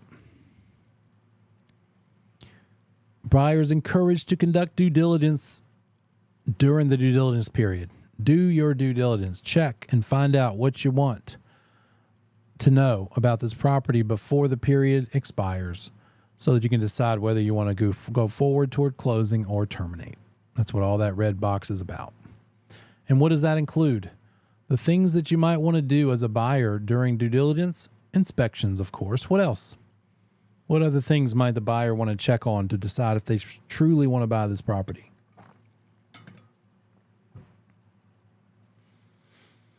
Get a survey. Great idea. Survey is huge for a lot of reasons. We can see where the setback lines are. We can see if there's any encroachments. We can also, here's a big one. If the buyer doesn't get a survey done at the time of purchase, then their title insurance policy will not help and kick in if there is some sort of an encroachment problem that pops up later while they own the property. That in and of itself is a great reason to have a survey. But all of that should be done during the due diligence period. What about reviewing documents like the covenants and restrictions? What size fence can you put up? Figure all that out during the due diligence period. Or insurance. Get the insurance quote. And a lot of times the insurance is not something people think about early. And they think, well, let me deal with that the week of closing. Well, if that insurance answer, and you find out for some reason there's been a lot of claims, insurance claims because of this house just has a water problem, and the insurance estimate is going to be a lot higher than normal, best to figure this out early during the due diligence period so that they can maybe walk away over it. So don't wait for that either. Checking zoning. What do you want to do with it? What are you allowed to do with it? Zoning, and is it in a floodplain? And what about stormwater management and utilities, water, sewer, electric? Are you okay with that? Does it have fiber optic internet? Is it a publicly or privately maintained road? Let's figure that part out. Highway access to the road. Is there some sort of access problem? But mainly it's the maintenance. If it's a privately maintained, is there a private maintenance agreement between all the neighbors?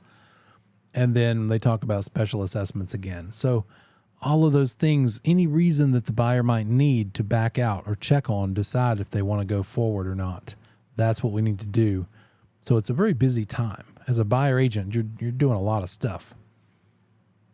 If you need to sell an existing property in order to buy this one, this contract does not allow for it. What does that mean?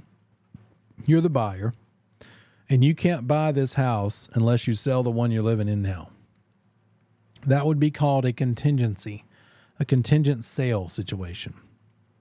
The purchase of this property is contingent on that property getting sold and closed. This contract does not have it automatically built in and provided for. If the buyer needs to sell or lease something else in order to qualify to buy this one, they need to figure that out over there before the end of the due diligence period, or be pretty confident it's going to be okay, that everything is checked out. Maybe the sale has gone on long enough and they've already negotiated repairs on that other one, and you feel pretty confident it's actually going to successfully close. So it's just it's explicitly saying this is not a contingency on the sale of another property. If you want to make it such, you'd have to have a form created by an attorney called a contingent sale addendum. We used to have one, but nobody used it. It got complicated and people just wouldn't use it anymore, so they took it away from us. The NC Real Estate, NC Realtors said, we're not offering this up anymore because what people were doing is exactly what this says. Let's just see if we can get that other house sold or at least under contract during the due diligence period of this house. And that'll give us pretty good confidence that that one's going to work, and therefore we can use those proceeds to buy this one.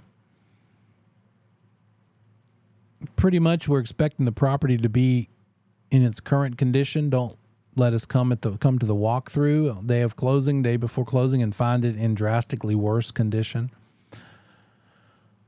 And even though the word as is should be in here somewhere, I don't see it off the top of my head, but this is a contract considered the property being as is. But even so, the seller could negotiate to do repairs or give a concession, give money in place of repairs. Regardless of it being an as-is property sale, seller could still be asked and agree. Oh, yeah, it doesn't say as-is, but it's basically what this means. Being sold in its current condition. They took the phrase as-is out of it, but it basically means that.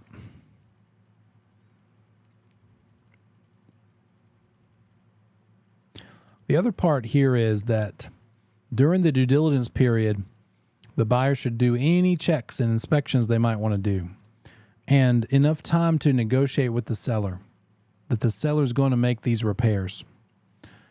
But the seller doesn't have to do those repairs during the due diligence period. Those repairs could extend outside after the due diligence period as long as they're done before closing. The buyer or somebody they hire, like a home inspector or somebody, does damage, then the buyer's liable to repair the damage. We'll just kind of zip on through the rest of this. It talks about the times of the essence provision as part of the due diligence period. Got to figure that out by that 5 p.m. hour. And then the closing is constituting acceptance in its existing condition. You better be okay with it before you agree to close on it. This part is about financing. Is the buyer going to get financing or pay cash? We would check the right box and identify the kind of financing here. And then, do they have to sell or lease another property? Again, we've touched on that a minute ago, but you are telling the seller whether that's true or not. Are they planning to sell or lease another property or not? And if so, has it gone under contract? Or is it listed? And is it listed with a broker? Or are you selling it by yourself, which the seller might not like to see? Because for sale by owner, sellers aren't as good at this as agents are. They may not sell it for as quickly as if they had listed it.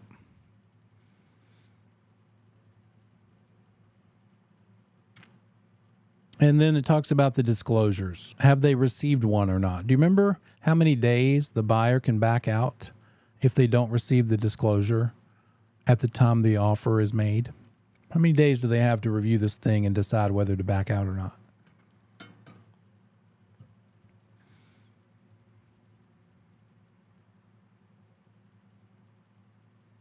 That magical number 3, we see that a lot. Yeah, 3 days. They can back out. And so it's dealing with that stuff.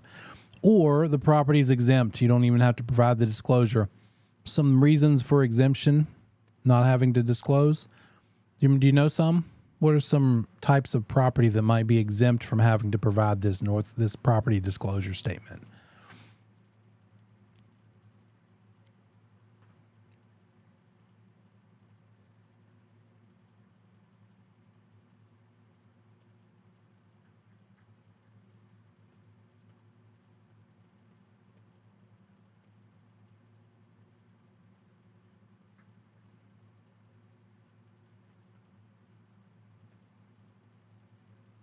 There you go. The most common one, definitely new construction.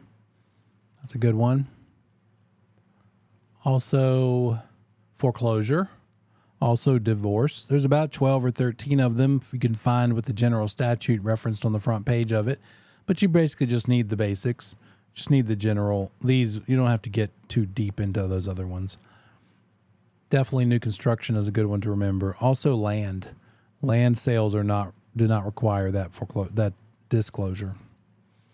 So there's the RPODs, the residential property one, and there's also the MOG for mineral oil and gas. Similar provisions there. 3 days is still in effect. And then it outlines the buyer's obligations. They are responsible for certain fees. We'll see this in the closing chapter. What's the buyer responsible for? It's listed here. Doing the title search, paying for the most of the line items, title insurance. We'll get into that later. And then what's the seller? Some things the seller has to admit. Have they owned the property more or less than a year? Or do they not even yet own the property? Whatever is applicable. And then they reference lead-based paint, and we know what that's all about already. If there's a homeowners association, the seller is giving permission for all of this information to be released in the effort of making this closing take place. And then here's where they identify who the people are. Who's the management company? Who's the president of the association? How much are the dues? And maybe are there two associations? If there's a fuel tank, underground storage tank, or above ground tank, here's where we disclose all that. What's it for? Propane, oil, gas. And the seller has obligations too. Obligations to provide documents to help facilitate everything and give the payoff information to the attorney to order their final payoff to pay off their existing mortgage. They'll give reasonable access for showings and for inspections. They'll get rid of all their stuff. They can't just leave trash. A lot of times when you move, you don't want to do the cleanup at the end, but it's built in here that they have to remove all garbage and debris. And I'm going to streamline this thing. Here's where the part that talks about the general warranty deed. And if there's a short sale of this property involved, then we need to tell everybody and get the short sale addendum into the mix.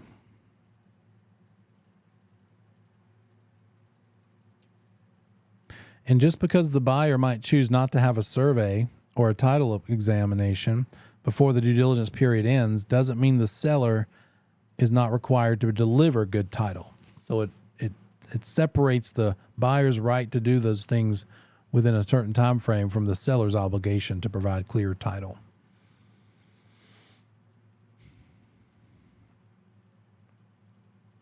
And a couple other things like seller's going to pay to prep the deed and for excise taxes too. It's built into this contract. Is it legal? Is it a law that the seller has to pay excise tax? No.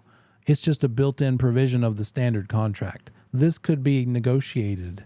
And when it's a builder contract that doesn't use this one, and they had a contract made for their own use by their own attorney, this excise tax is probably shifted over to the buyer's column. Not for the seller to pay, but for the buyer, because they're the ones who made the contract that everybody's signing. But this one has it. And then what you'll be tested on is who typically traditionally pays the excise tax? Seller. Seller pays that sales tax called excise tax. Here's the part where if the seller is going to pay some closing costs for the buyer toward their expenses, seller will pay fill in the blank toward any of the buyer's expenses. That might be because I haven't seen it lately. I haven't seen it during this strong seller's market we're in because sellers don't have to put up with that. But when we're in a neutral market or a buyer-centric market, it might incentivize a buyer to make the offer if they know they're not going to have to pay closing costs. What am I talking about? What's involved monetarily with a purchase? We've got a couple things that the buyer needs to deal with. Buyer's money. We've got down payment that the buyer has to come up with, depending on the loan to value ratio. Are they putting 10% down or 20% down? So there's that. We've got closing costs, and let me more specifically say buyer's closing costs. There's also some seller closing costs. It's not just one thing called closing cost that covers everybody. Each party has some that are a variety of things. Most of them are lender fees, loan fees, also attorney fee. Also, what else? Those are a big part of it. Attorney fee, lender fee. We'll leave that there. Other buyer money involved in this thing.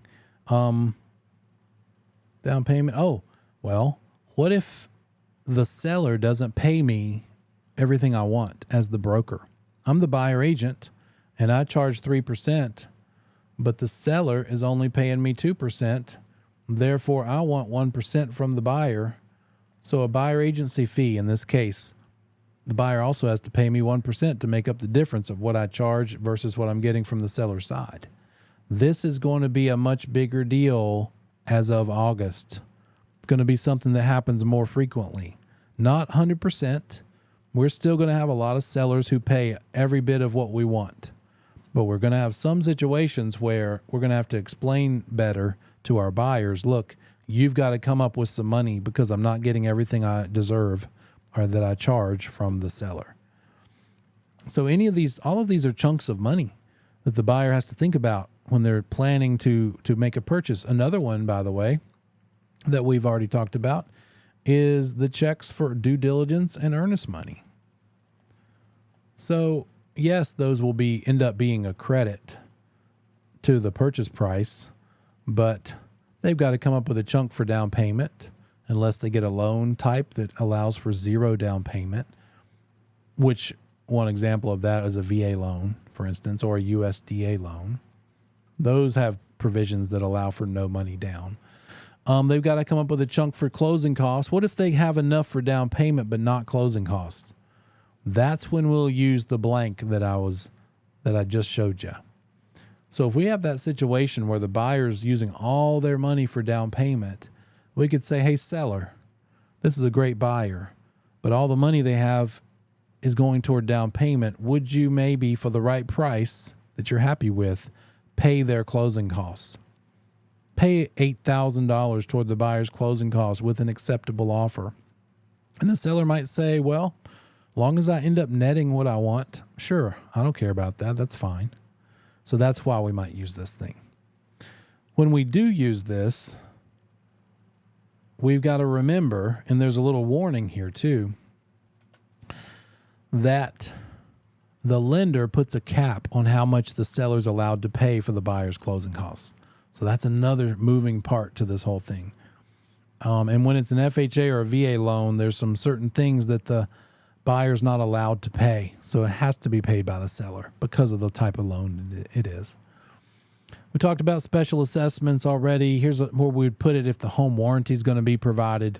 And the seller's paying it in both of these cases. It's just whether the buyer is going to pick it or the seller will pick it. But the seller pays it or there's none. It could also be that. They reference HOA, homeowner associations. They talk about prorations. We're going to talk about that when we get to closings, like prorating for taxes and homeowner association dues. And there's where they talk about that. There it is. Taxes as well as rents as well as dues. If the property's not in the same condition or reasonably the same as it was back when you looked at it originally at settlement, then that's a problem. Buyer has the right to terminate by written notice and get that due diligence and earnest money back. If the property is not in good condition, the buyer does not elect to terminate, they can receive, as well as the property, the proceeds of any insurance claim filed by the seller. In other words, what is that? What if it gets burned down? Who decides how to proceed if the property is destroyed before closing? Not the seller. That is testable, guys. I hope you're listening. I'm seeing a little bit extra activity here. I hope you're making notes because this is on the tests, most likely. What happens if it burns down? It's not up to the seller. It's up to the buyer. And it says so right here. Buyer does not elect to terminate this contract, they are entitled to receive the property and the proceeds of the insurance claim if they choose, right? So it's up to them. And the risk of loss is the seller's up until closing. Seller should not cancel any insurance that they're paying and covering the property with. We talked about the delay already. Here's the part about possession. What happens if we're going to let the buyer move in before closing or the seller move out after closing? We would need to put an additional agreement in place, an amendment, basically a possession before or possession after closing, and I'll show you those later. And then any sort of addenda we're attaching to this offer and is referenced here. If we are using additional provisions, we'll check the box.